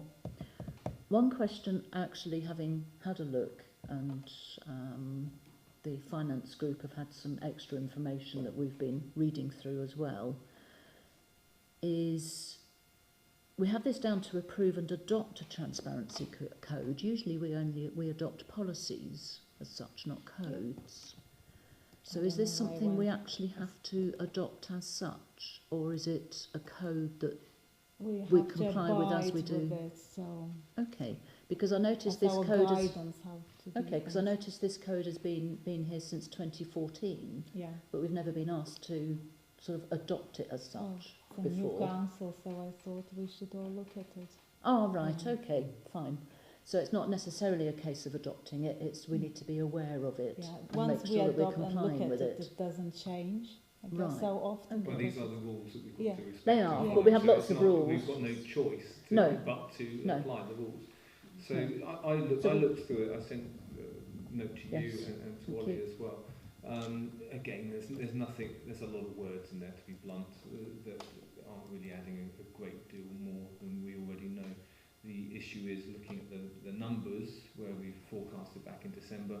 We're just going to tip over the magic 25k. There's a 25k figure is if you have income over 25k or expense over 25k, you have to get an external auditor. So obviously that comes with a cost, in addition to the fact that you've got to find somebody to do it. external auditors, An external we auditor. already have appointed external auditors by CAPAL for the region. Yes, So- which we can get somebody. Okay, And looking back when we had it, I think it was 2 years ago, We did. it was about £250. So we're not talking a great deal. There's not a lot going through our books and records. And you know, even if they ticked every single payment to every single bank statement, it wouldn't take too long. So it is what it is. It's a compliance thing. So there's not necessarily an adoption per se. It's we've just got to acknowledge that that's what we've got to do. There are some, as you alluded to, Leslie, it goes back to 2014. Again, when I talked to the association and just get some guidance on that, in the past you used to have to list, just to give you a brief history on it, every expenditure over £100. Don't know how much that's going to necessarily, but that seems to have lapsed. Common sense seems to have prevailed. So it is what it is. There's, I think, 25 pages or whatever, and can be probably summarised in half a page. thank you. So can we sort of finish with this agenda item and have it as noted by all councillors and specifically by the finance group to make sure that we comply with it? Yes. Thank you.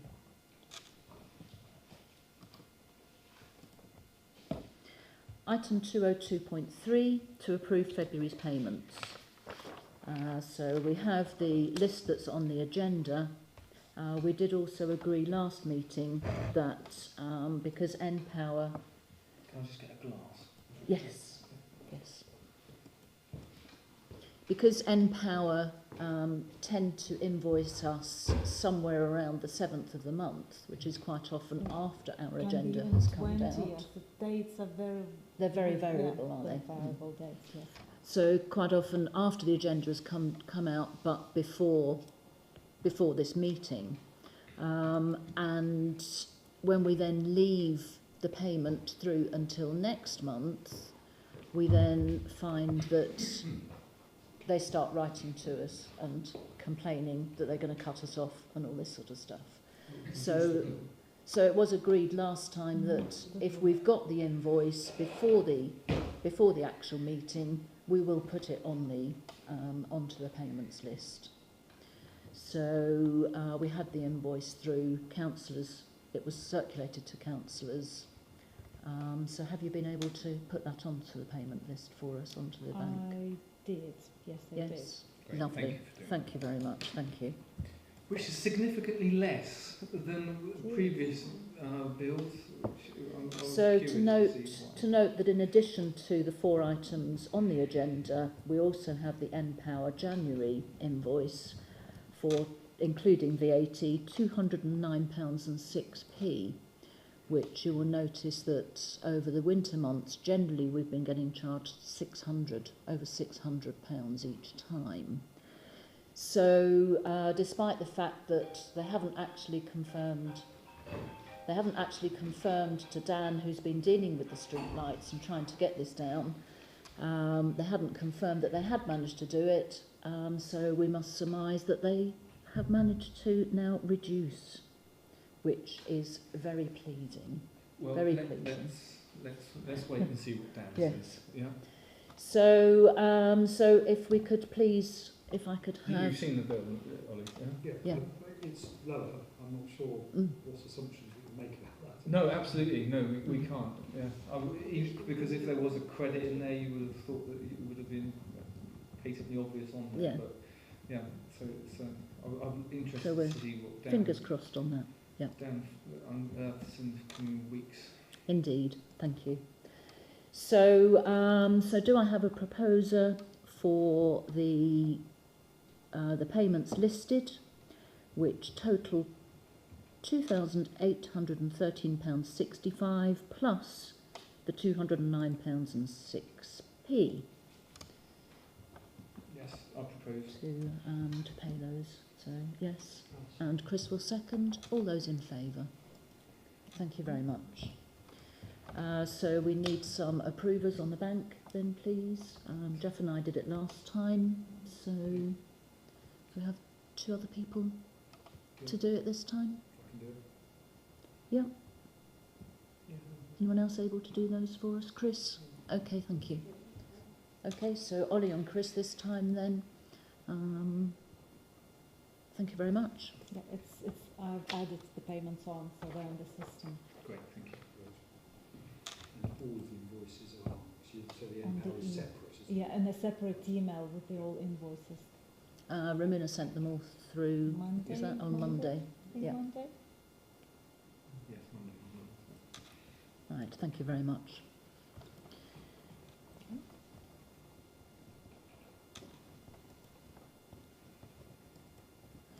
Item 203, the SIL. Ramuna didn't have the table set out, so just wrote down what the current situation is with the balance of funds on the SIL. So currently stands at £4,818.88. 2 of the old LHI projects we've now had the invoices through, so they will be coming off of that. And as we agreed last time, the remaining SIL is going to be spent on reprogramming the street lights, so reprogramming the timings. Before the end of... And that's to be done before the 31st of March. Yes, Yes. which is quite critical. Yes. I suggest it needs to be invoiced and paid before the 31st of March. Absolutely. Not done before the Yep. 31st of March. Yeah. Yeah. Yes, we talked about that last time. Yes, even if it's not done. Height. So we do have a report from Dan on the street lights, which is further on the agenda, so we can discuss the street lights at that point. When did Dan send his report on that? He just this afternoon. Just popped up. So I'll read it out. I'll read it out for you. Okay. So yep. So noted. Comments on there. All in agreement with that? Yes, thank you. Yes, I did send a new schedule round Yes, thank about you. what it was by year, but I didn't have the same information as you Yep. two had about the 750 because and you've shared that, so that's Yep. good. I don't know how you negotiated a saving of 250, but we'll take it. Exactly. So, Item 204. Consider the following policies. Grants and donations policy. Have we had anyone reviewing that one yet? No? Is anyone in a position where they can review it so that we can then try and get that one passed off? this is grants and donations that we make as a council, yeah? Yes. When was the last time it was updated? We never had it. It's a new It's a policy new Never that's had been proposed. anything even informal. My understanding was that it was a policy that was written by a higher authority. It wasn't really an option.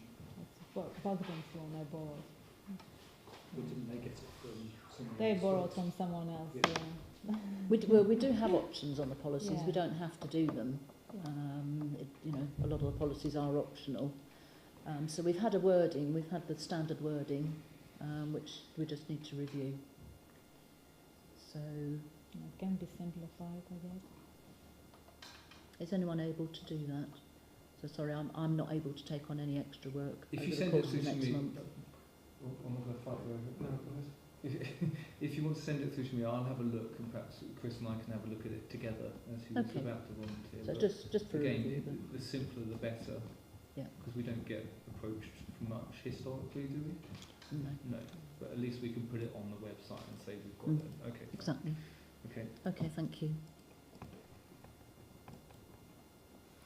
Item 204.2, the bring your own device policy. Chris, you made comment, some written report and recommendation on this a couple of months ago. Do you know where we're up to with It's this? not particularly relevant to bring your own device because we provide a laptop to the club. Mm. So it would only be its additional safeguards around the mixing of, well, potentially personal data and the council's data. But as we've got a dedicated laptop now, we're not in that situation, so that doesn't Right, really okay. apply. So is it relevant for councillors' own devices, this policy, or is No, it it's just more to to do do with with- employees? It's more to do with protecting the information on the clerk's laptop range. Okay. So are you recommending that we don't need this I policy don't then? think we need it. Okay. So I mean, we have had the sample wording already circulated. So do I have a proposal that we act on Chris's recommendation then? Yes. Yes, and a seconder? Yes. Yes. Okay, Ollie and Jeff, all those in favour? Okay, so we will take that one off the agenda then. Thank you.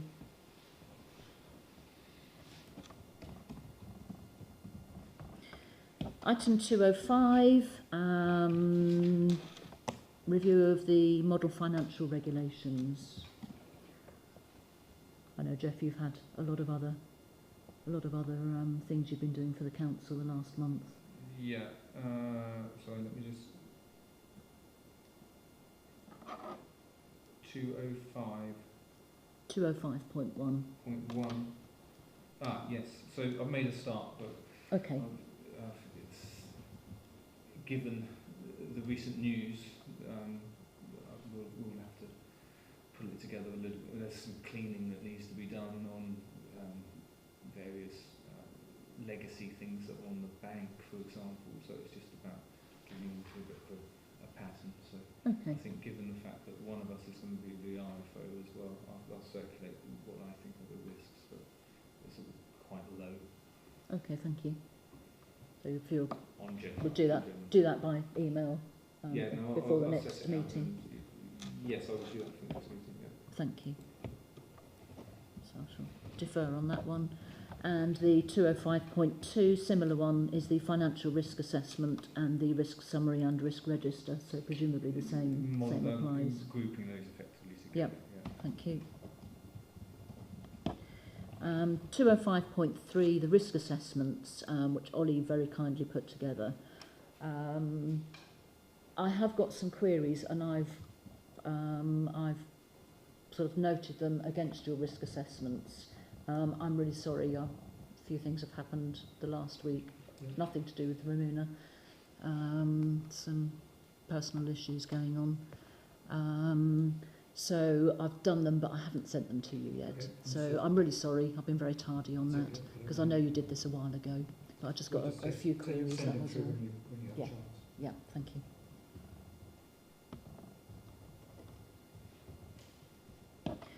And 205.4, policy for meeting with developers pre and post application. Claire offered last time to review that. Obviously she's not here today.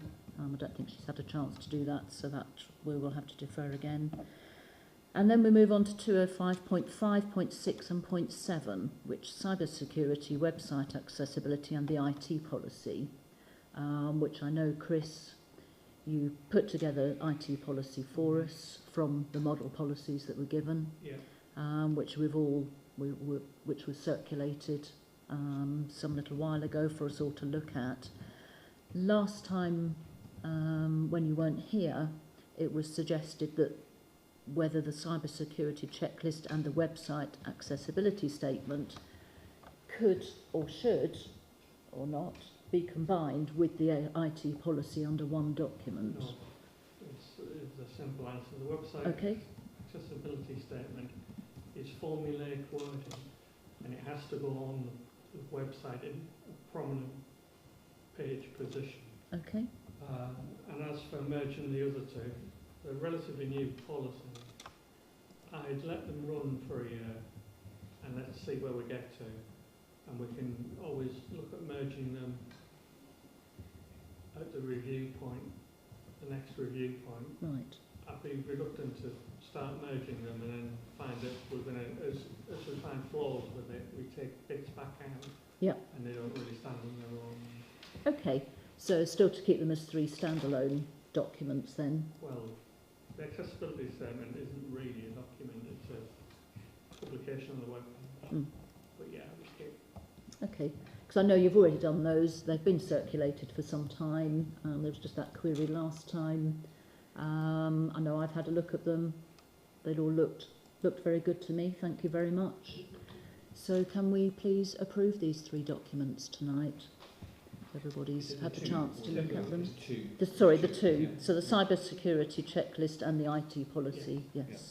And then the website accessibility, it's a statement rather than a policy. And that will come out of the body of work I'm doing with Ireland. Right. We'll talk about it. Okay, so that one's not yet ready to be approved, but the other 2 are, from what I've seen, yes. So could I have an approver, please, for 0.5, the cybersecurity checklist? Ollie approve and second. Janine, all those in favour? Yes, so that one can be published. And 0.6 is to be deferred.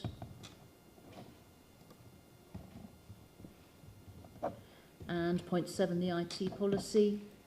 Could I have a proposer to approve that policy, please? Ollie, and to second. Jeff, and all those in favour? Yes, and thank you very much for all your work on these documents, Chris. Thank you. 206 Highway, 206.1, the LHI Church Road pavement. We have now been invoiced at last. A lot of coercion was required on CCC to get the invoice, so that is there to be paid today, so that will put that one to bed. The same with the 0.2, the MVAS sign. that has now been invoiced. Point 3 is the latest one, 40 mile an hour buffer zone. Now that hasn't yet been invoiced, but I've been told we will get an invoice before our March, for our March meeting. The reason being that because it was only installed in July last year, so, you know, not very long ago. I have to be careful not to be sarcastic. The CCC haven't yet agreed the final bill with the contractor, and our contribution towards this was 10% with a maximum of £1,000. So I pointed out that if they don't bill us, we will have to give the sill back because it's almost out of time.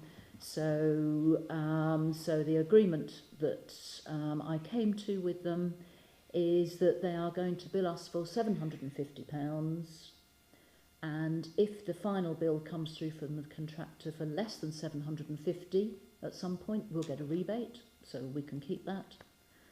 But if it comes through at more than equivalent to 750, they won't charge us any more than 750. So effectively we've got a £250 reduction on that. So a good outcome there, and that will then sort out that nice big tranche of sill that we've been obviously holding on to pending payment for those 3 schemes. So that should enable us to get them off our agenda at last. Item 206.4, the application for the War Memorial work. I still haven't heard anything on that. So let's see if we have anything for next time. Why? Because it's been on there for ages. It has, because it goes to a central cabinet When was the to last time you followed review. it up? Can you remember? 2 months ago. 2 months ago, okay. Yeah. The last time I spoke to them was December. Right. And they say, yes, it's still awaiting the cabinet meeting. Okay. Could we just minute that, so that I don't ask the same question next month? Yeah, okay. So if we can minute what the date of the letter is, so that when we Yeah. put it in August, December. we're still chasing. Goodness me. Okay. Okay. 206.5, to note and consider, which Ian Gardner pointed out, the 20 mile an hour funding application is now open for this year. These are treated as NHI, but we are not required to provide any contribution at all as a parish to the 20 mile an hour schemes, because when the fund was set up, I believe about 3 years ago, County Council started doing the 20 mile an hour schemes, Oh, didn't yes, they? quite new. Yes. Their intention is that they will be rolling out 20 mile an hour across the whole county in small places where it's requested, and they were inundated with over 100 applications, I think, the first year, and they only give out the money to about 8 or 9, if I'm count. Yes, correct there.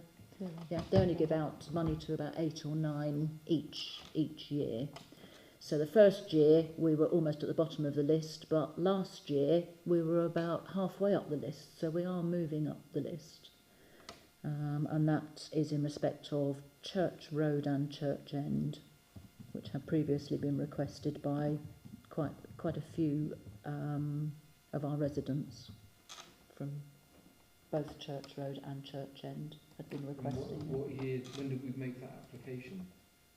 Just so again, so we Must remember. be 2 years ago, wasn't it? Could you find out, and Yes. it's a rhetorical to find out when the date was, just so that we know. Yeah. Not now, but Yeah, because it always comes up sort of like in March. yeah. So a couple So of this 2 or 3 would be years our ago. third time. Yeah. But as Ian mentioned, it stays. We don't have to do anything. Okay. Yeah. So unless we want to tweak it at all. We did quite a bit of tweaking on it last year, so unless anyone wants to have a look at it and see if they think it can be tweaked at all. Well, as we weren't here, if you could just send it round, and if anyone's got any comments, you can invite Yep. those, yeah, just so that Okay. we've got a record of it. Again, it's more anticipating questions. Yes.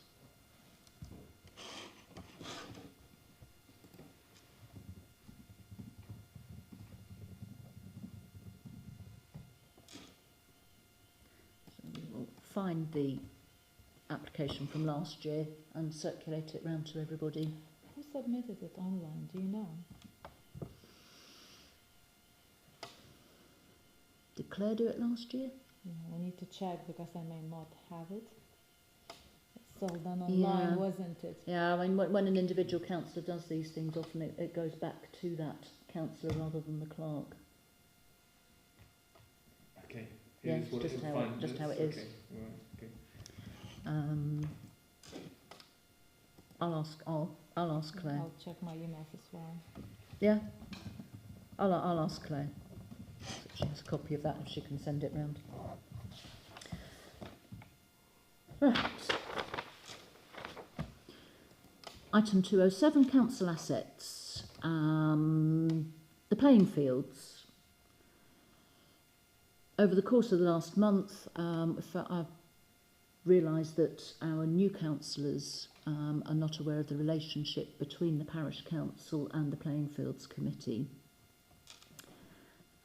So I've done a summary document from the information that I have for you all, which I've forwarded round to you. There are quite a lot of questions because that's the only information that I had.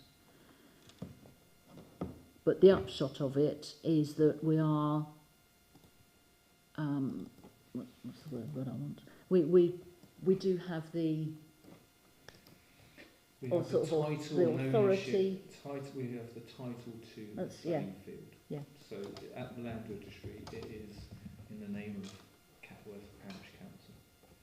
The document that you've shared is from 2013 with old addresses of the clerk, and there's a log on there. But I mentioned to you, Leslie, that we should ask for the latest title deeds, which we can easily get from land registry, and just see where we are, because I had no idea until a few days ago that we had that as our asset. It's not in our list of assets. The minutes that I took from the charity, there were some minutes from the council, and it was listed in there in 2010. So even at a notional value, which doesn't matter what that value is, but it was a known, shall we say, but we haven't got it listed in our current assets schedule. But one thing out of the documents that we have got that is really strange is that in 2003, Land Registry noted a general equitable charge was created by a deed between the Foundation for Sports and Arts and the Great Catworth Charity. Yeah, So there's never any mention before or after of the charity having any involvement. Yeah. So I think there's a few things we do need to try to find out, as we obviously are the legal owners of the playing fields. Yeah, quite an important thing, really. Um, Regardless who runs it, yeah. which is fine, and there's a great team behind it, etc. Absolutely. I mean, there's no question about, it's It's being... just a bit of governance and housekeeping. Yeah, there's no question about it not being run properly, because it certainly is. So I was going through archives and I found this folder, playing fields. Lovely. Fiona brought along tonight, so Okay, well, if you'd I think I've like to leave that with me, I and don't I'll... mind having a gander for it.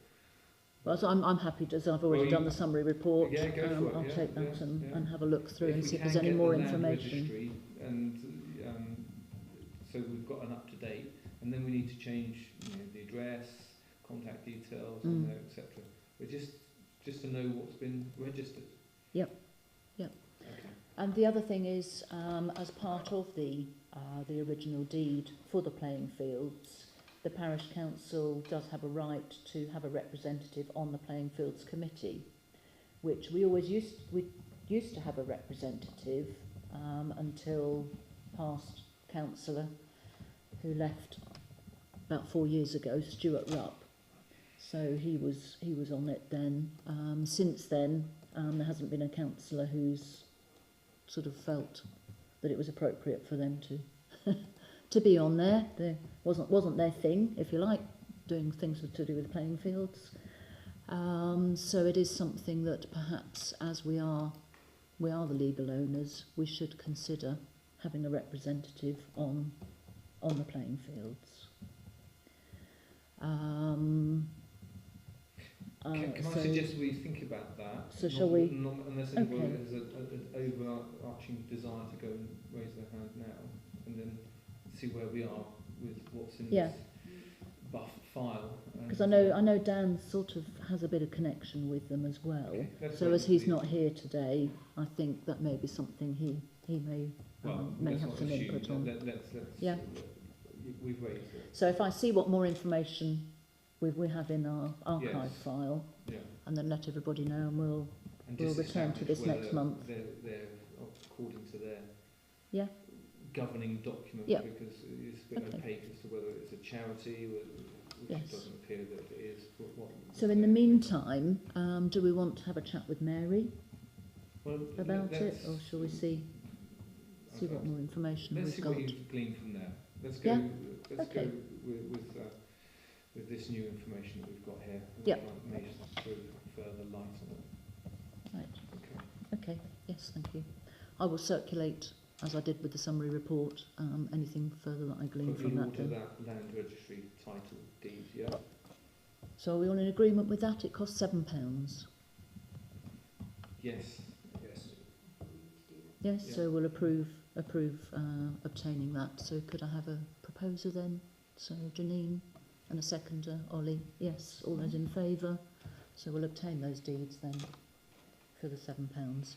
Is that something that you can do, Ramuna, or Can I just, it may be worth just checking whether they're in file. Yes. I will check that Yes. first. Yeah. I know it's only £7. Yes. Yeah. Okay, I will check Yeah. that first. Yes. If they're not, is that something you can do, Ramuna, or Can I? Did you mention you can easily do through Well, we your can all work? do it. We can, Anyone no, can no, do we that. can all do Okay. it just online. It's probably, given that you're leaving, is it not more efficient that we put it as an expense chit in? oh, we can do it that way? We'll do it that way. Yes, one of us can do it, and yes, Thank you. put the expenses to the Then it just council. keeps it all Okay. a little bit tidy. Yeah. Yeah, that's fine. Thank you.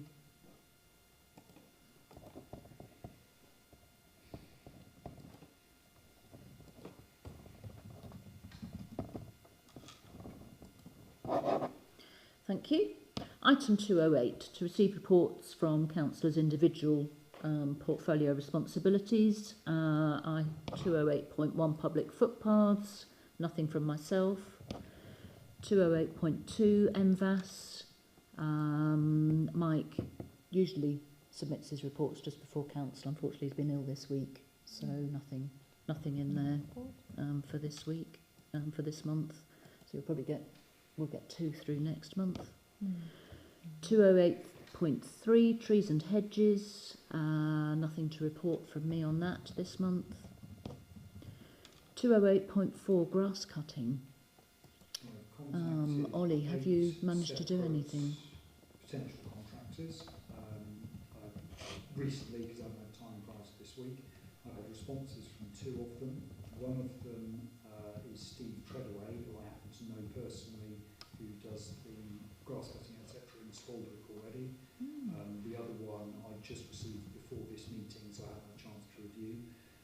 What I have read from both of them is that what they do at the moment, grass cutting verges for parish councils, is probably about twice what Dan has been doing for us in terms of frequency of cutting. So I would anticipate the numbers that we get back from them probably be much higher than we've been used to historically. The only question I have at the moment is how we make this decision. What is it that council would like to see in terms of formality of quotes, number of quotes that we receive in order to be able to make a decision? How many quotes are If we do, we you bound need to get? 3. 3 quotes. 3. Okay.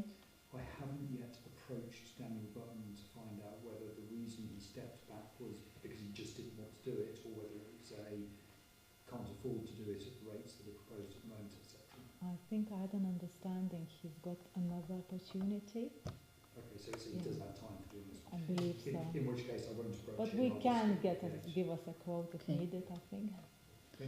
So you mentioned about the an increased frequency, but So I at the know moment, we're before once we a knew month that for Dan 7 was months. leaving, we had talked about whether we should actually be reducing the frequency. So do they say that that is just a package they do, or will they do a reduced frequency? So Steve Treadway sent me the approach that he takes in Stolwood. So he said this was the, so I think it's one in March, 2 a month through to about September, nothing in October, and then one in November. And then the person who, the email I got just before this meeting was saying 2 a month, just in terms of this is what we do when we've been doing grass cutting. With both of them, I'll go back with the standard that Dan has been using, just ask them for a quote against it. Yeah. I know Steve Treadway is aiming to do a drive-by against the village map that I've already shared with him. Oh, right, okay. So hopefully we'll have a bit more accuracy. Does the map include Church Lane? Hang on a second. Sorry, yes, it does. It does, yeah, that's It also fine, yeah. includes the hedge down one side of Church Lane. Yes. Yeah. I Okay. did look earlier, I was trying to remember. Because I think the last couple of years Dan has tried to sort of do no mow May, as it were, as well, by doing a cut. It doesn't bother, and then you just cut it in June after. Because so by doing a cut sort of late April and then beginning of June, and then he's gone sort of, you know, he used to go round about the month end or Well, the beginning. contract with Dan is 7 mows and 1 hedge cut. Okay. So they haven't given any indication on price yet? No. That'll be Okay. my next step in talking to him. Lovely. Well, thank you very much for getting the ball rolling Yes, on thank that, Ollie. Do So you no- want me to pass the details from Brington? Who does their verges? Yes, if you've Yeah. got that, that would be great. I'll Mm. do that. Yeah, it's just knowing who to go to who will do that sort of thing, isn't it? Thank you very much. So we will speak again next time on that. Thank you. 208.5 street lights. As Dan isn't here, just bear with me a moment. He did email me just before the meeting.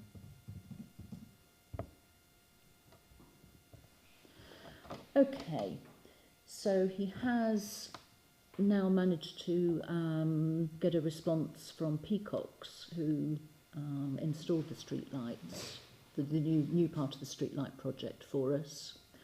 And he says, as part of the streetlight project and the option for the SIL spending, they have quoted an amount of £1,815 plus VAT, which is the total cost to fit the dusk to midnight photo cells. And that is for all 33 lights that we have. £55 per light. Okay. Because I know we did say, obviously with the amount of SIL we've got, it might not be enough to do everything, Okay. to do all of them. I'll let you continue and then I'll talk about the SIL. Yeah, okay. So he has sent through, which I think he has sent this to everyone. Yes, he has. Yeah. So he has sent through their full quote, because at the moment we don't have any maintenance contract at all.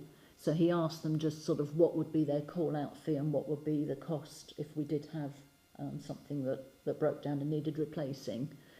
So a call-out fee is £30, and to supply and install a new LED lantern complete is £366, just so we've got an idea of what our liability is if we did need that. So we don't, that's not something that we have at the moment. So that's to bear in mind, I suppose. And then a 6-yearly inspection he asked them for, a sort of test inspection, for 33 lights would cost £808.50. So they were installed, how long ago now? 3 years? 3 years Yeah. ago. Yep. So that would be in another 3 years. So I suppose that's just something for us for future budgeting that we can consider. Yeah. So what we talked about last time, obviously, is doing the nighttime cut off. So I know Dan's not here, and it's quite vague what the contract has got written there. So what are we paying for exactly? It's the lights to go off at midnight and then come on at either 5 or 6. Is that you know that, or you guess that's what Dan said. Yeah, it so doesn't say that it's on there, but no, but that was what he was asking when Okay. he spoke to me last week. I had a chat with him about it.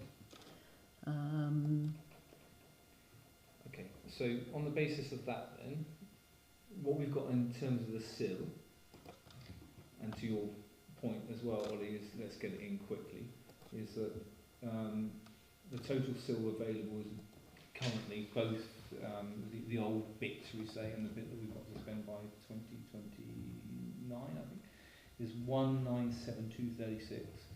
Proposal there's 1,815, so there's a small gap of 157.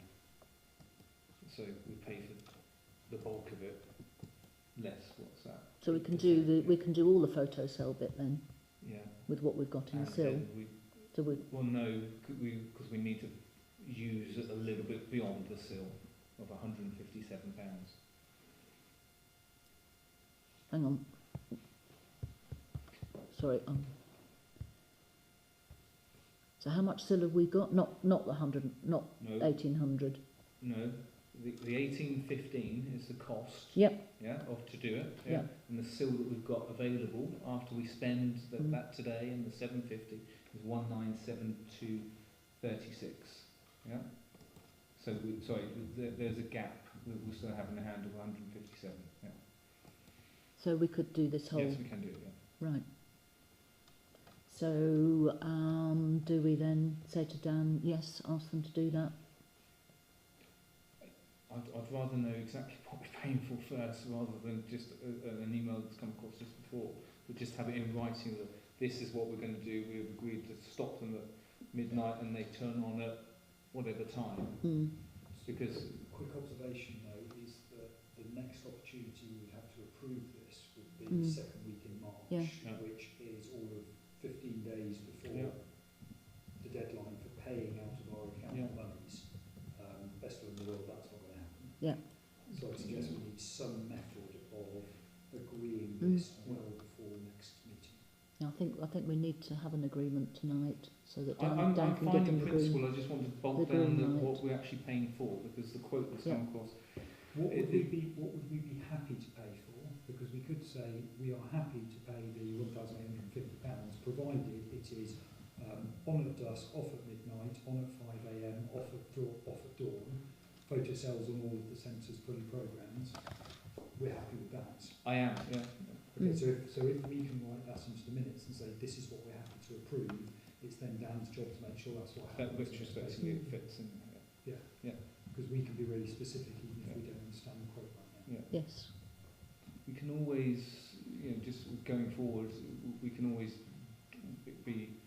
We don't always have to wait for the meeting. We can approve stuff retrospectively in case of emergencies. But I'm happy to do what it's not. Yes, it's not an emergency as such. Yeah. I think that in principle, as far as what this is doing, is turning the lights off, as I say, during when people are not active. Yes, so midnight till whatever time that may be. So if in principle we can approve and ask Dan to get them to do that as soon as possible, certainly to get us invoiced for it. Yeah.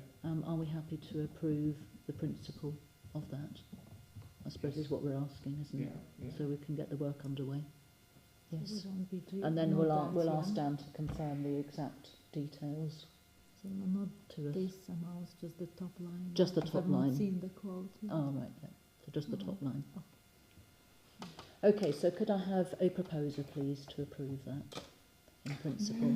Ollie, thank you. And a seconder? Yes. Yes, and all those in favour? Okay, so to get that sill sorted, that's really good. Thank you. That's good on lots of counts, isn't it? It is. And well done for Dan. Absolutely. I mean, he's also it would appear that he's had success with Empower as well. It would appear so. It would appear so. He also said in his message to me that he thinks that, again, he's not had confirmation from Empower, but it would appear they have done what he's asked them to do. So he will now be pushing also for a refund, because someone he spoke to at Empower last month had said, yes, we should be backdating and giving you some retrospective. Yeah. Okay. So it's just a case of how far he can get them to backdate. Right. Fine. So really good news. I know he's spent an awful lot of time on this because they are difficult to deal with, and Okay, he's been fobbed off a lot. Yeah. Sorry. So winter gritting. So we've done half of the conversation about Yep. restocking. Yes.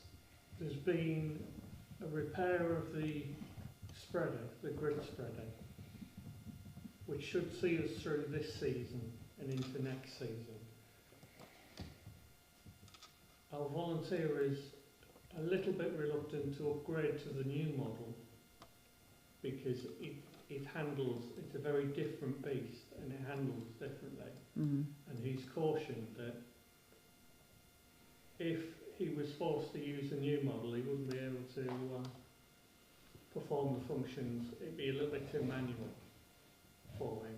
So we are stuck with keeping the 300 model, the current one, serviceable for as long as we can.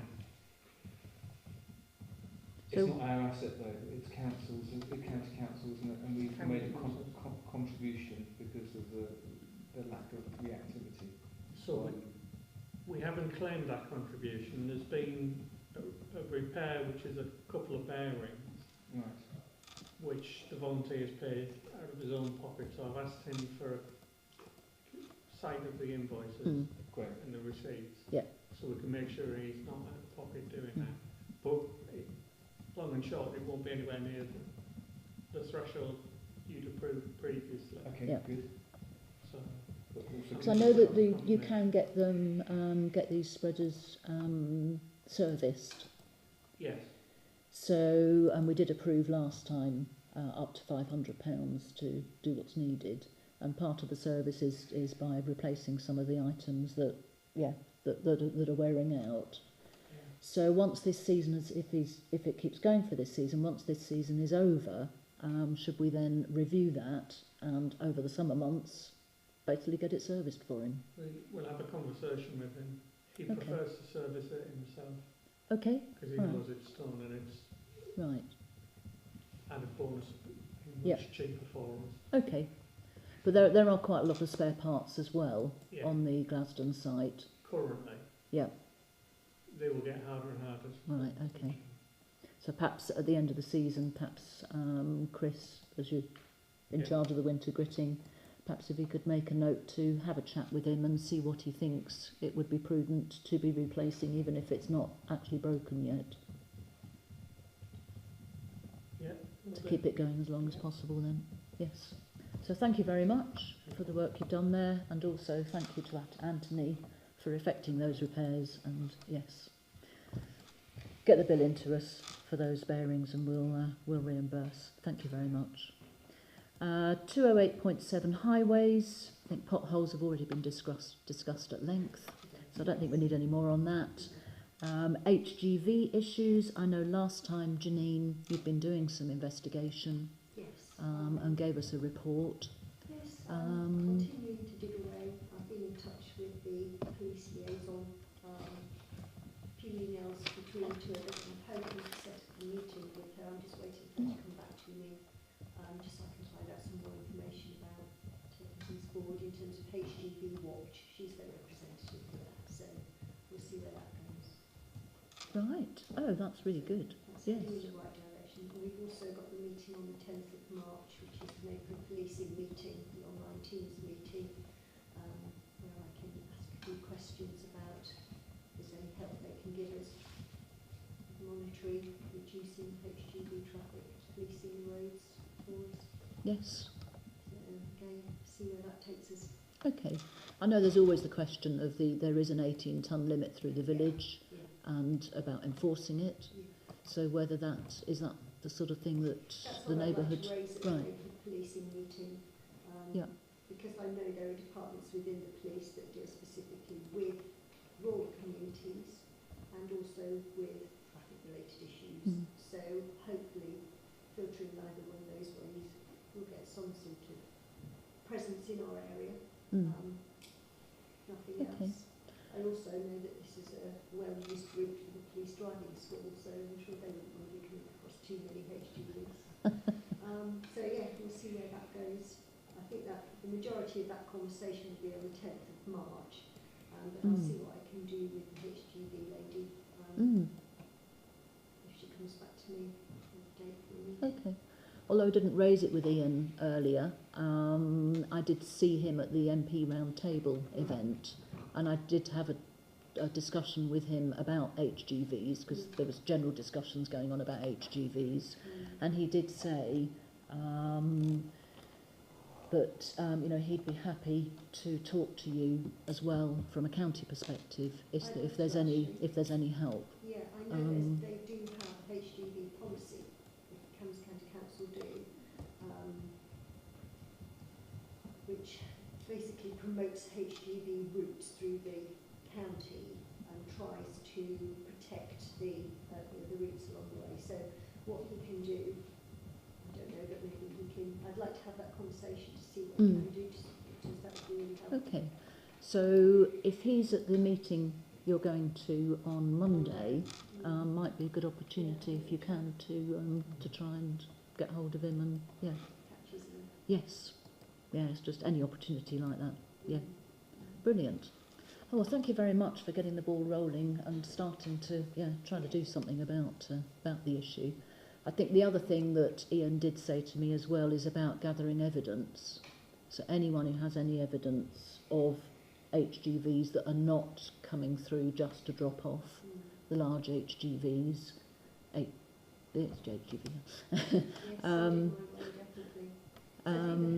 so I know I've already sent you through some evidence. So any anecdotal evidence, if you have from a villager or anything like that, which is what I sent through to you, when a large HGV was followed all the way from Bedford to Catworth along the B660. So it certainly wasn't dropping off because it was continuing on through Catworth. So anything like that we've got, it all helps. The HGV watch, I think, will only be effective at times where there are people standing monitoring for HGVs. Okay. So to capture information and evidence at other times is always going to be helpful. Lovely. Okay, thank you very much. Item 208.8, litter pick, our usual spring litter pick. We do in sort of any time between March and May. How about Saturday the 11th of April? Oh. Everyone like that? Oh. So I was going to say, shall we go back to a Saturday? Because I know we tried a Sunday last time. So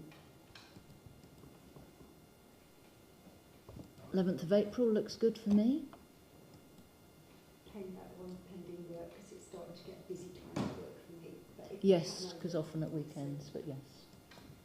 So we can discuss a bit more next time, because I know sometimes you have to get the ball rolling before, a little bit beforehand. So, Ollie and Janine, are you okay liaising on that? Yes. Yes, that's. I was going to suggest sometime in April. Yeah. You're going to be busy. Okay. Well, I'm sure we can find someone else to come and give a hand on the day. Lovely. Thank you very much. 208.9, the MP Parish Council Roundtable event that I attended at Grafton Village Hall on the 16th of January. I've circulated a report to all councillors. Any questions at all on that? No, thank you for going. And noted collaboration again with more local parish councils. It's got to be a good thing. Yes, I mean that was sort of what came out just from the general chat that was going on without the MP, is about trying to get parish councils perhaps to collaborate a little bit more. The lorry park was a typical type of thing, but similar things are going on in other places. Ellington as well has a similar issue with an illegal lorry park, and everybody's doing it from scratch with no knowledge. So if we were to sort of meet, I'm not saying every month, but you know, even just a couple of times a year. So that's a potential future project to do a little bit more collaboration there, to be noted. Item 209, training, 209.1, to receive councillors' reports on training received and webinars attended. Again, I attended a webinar about ageing better, which I sent the slides through for you all to have a little look. It was really interesting. I thought a lot of it could be done as more of a sort of intergenerational, not just for the elderly, although we do have a large proportion of elderly people in the village, I know. But bigger villages, they have had a lot of initiatives that they're thinking of. The thing that did stand out to me that I thought might be quite useful is setting up something like a digital champion sort of community initiative to help those people who are not so into all their devices. So it's all done as a voluntary thing. It's a community type of initiative, and the sort of thing that wouldn't cost us any money. So again, a possible for a future project. Okay. That type of thing. So when we have time to think about those things. Any other training at all? Given the change in RFO, there's a course which is roughly about £140, which is, it works out about 8 hours. I think it might be useful to have a further look into that rather than requesting it. I'm not saying that it's easy, but I'm not saying it's difficult. I just want to be sure that we're meeting our obligations and expectations. Right. So let me have a look at that. It may, well, I would anticipate it being useful, just to make sure that we're aligned to what we should be doing. Yes. So would everybody all be in agreement if Jeff feels that's useful to... Let me, we've got a bit of time. Yeah. Until next week. Okay. Yeah. Okay, right, thank you. But Is anybody else? I'll send it through and then we can agree on email beforehand and just nod it through or not, as the case may be. Okay, lovely, thank you. Has anybody else been on any training at all over the last month? No, or attended any webinars? Sorry, I haven't been on any, but I've registered for the cyber security, the free one. Right, yes. And now it's one on the 26th of Feb. Yep. It's the online one. We'll see how that one goes. Yes, I've registered for the March one. So, yes. So, Jeff, was there something ringing bells was there something you were attending, was there something on at lunchtime today? Nope. No? No. Okay. Oh, yeah, forget me. No. I thought there was something, I can't even remember what it was to do with. No, nothing. No. Okay, so 209.2, we need to all be aware that the new IT policy does require training for clerk and councillors. There is quite a lot of IT training available free of charge, as we found the cyber security one. Yep. And I think we will need to be making sure we record them officially. Yes, have an official way of recording them, just because it is now part of the requirement. So is there a suite of things that we've got to acknowledge and pass? Is that the idea? Well, it still seems to be quite vague, I have to be honest. Okay, well, let's not discuss it now. Let's do some further investigation. No, but there's various stuff on Nimble online that you can do. Yeah, okay. So, I found anything else free, I have to say. I think all of the courses which I found are IT-based are like, I can't remember, it's £18 or £22. I haven't managed to find free courses apart from this one now one. If we've got to pay for it and we've got to validate that everybody's done it, then that's we need to consider how we fund it over what period of time as well. We do have a training, We obviously, do, training fund yeah, in the budget. but we've still so. got to be able to say, by X, Yeah. we've all done Yeah. X Mm. requirements. So let's But find out exactly what we've got okay. to do. I think by there's a then. couple of free courses. If a couple of us do it, at least we're showing that it's a very new policy. I think as long as we're showing that we are, we're showing willing, if you like, we're starting to do it. So if a couple of us have done it, then Yes, but if yeah. there's a deadline at the end of May, then Well, we've got to, yeah. but indeed, let's find out what indeed. it is first. So yeah. It's good to do anyway, if it's, regardless of the cost or whatever, it's good to do just for just general awareness. Yeah. Okay, Okay. thank you. Item 2.10, correspondence list has been circulated. Any comments at all on any of the correspondence? No. Okay, good. So if we can say noted, then please. 211, councillors' questions. Any questions at all from councillors? Or anybody? No questions. Okay, at this point then, I'm afraid we need to exclude the public and the press. So essentially, for you, the meeting is finished. So thank you very much, everybody who came tonight, for coming along. Okay, thank you. Stuart, will you wait outside or will you just hide somewhere?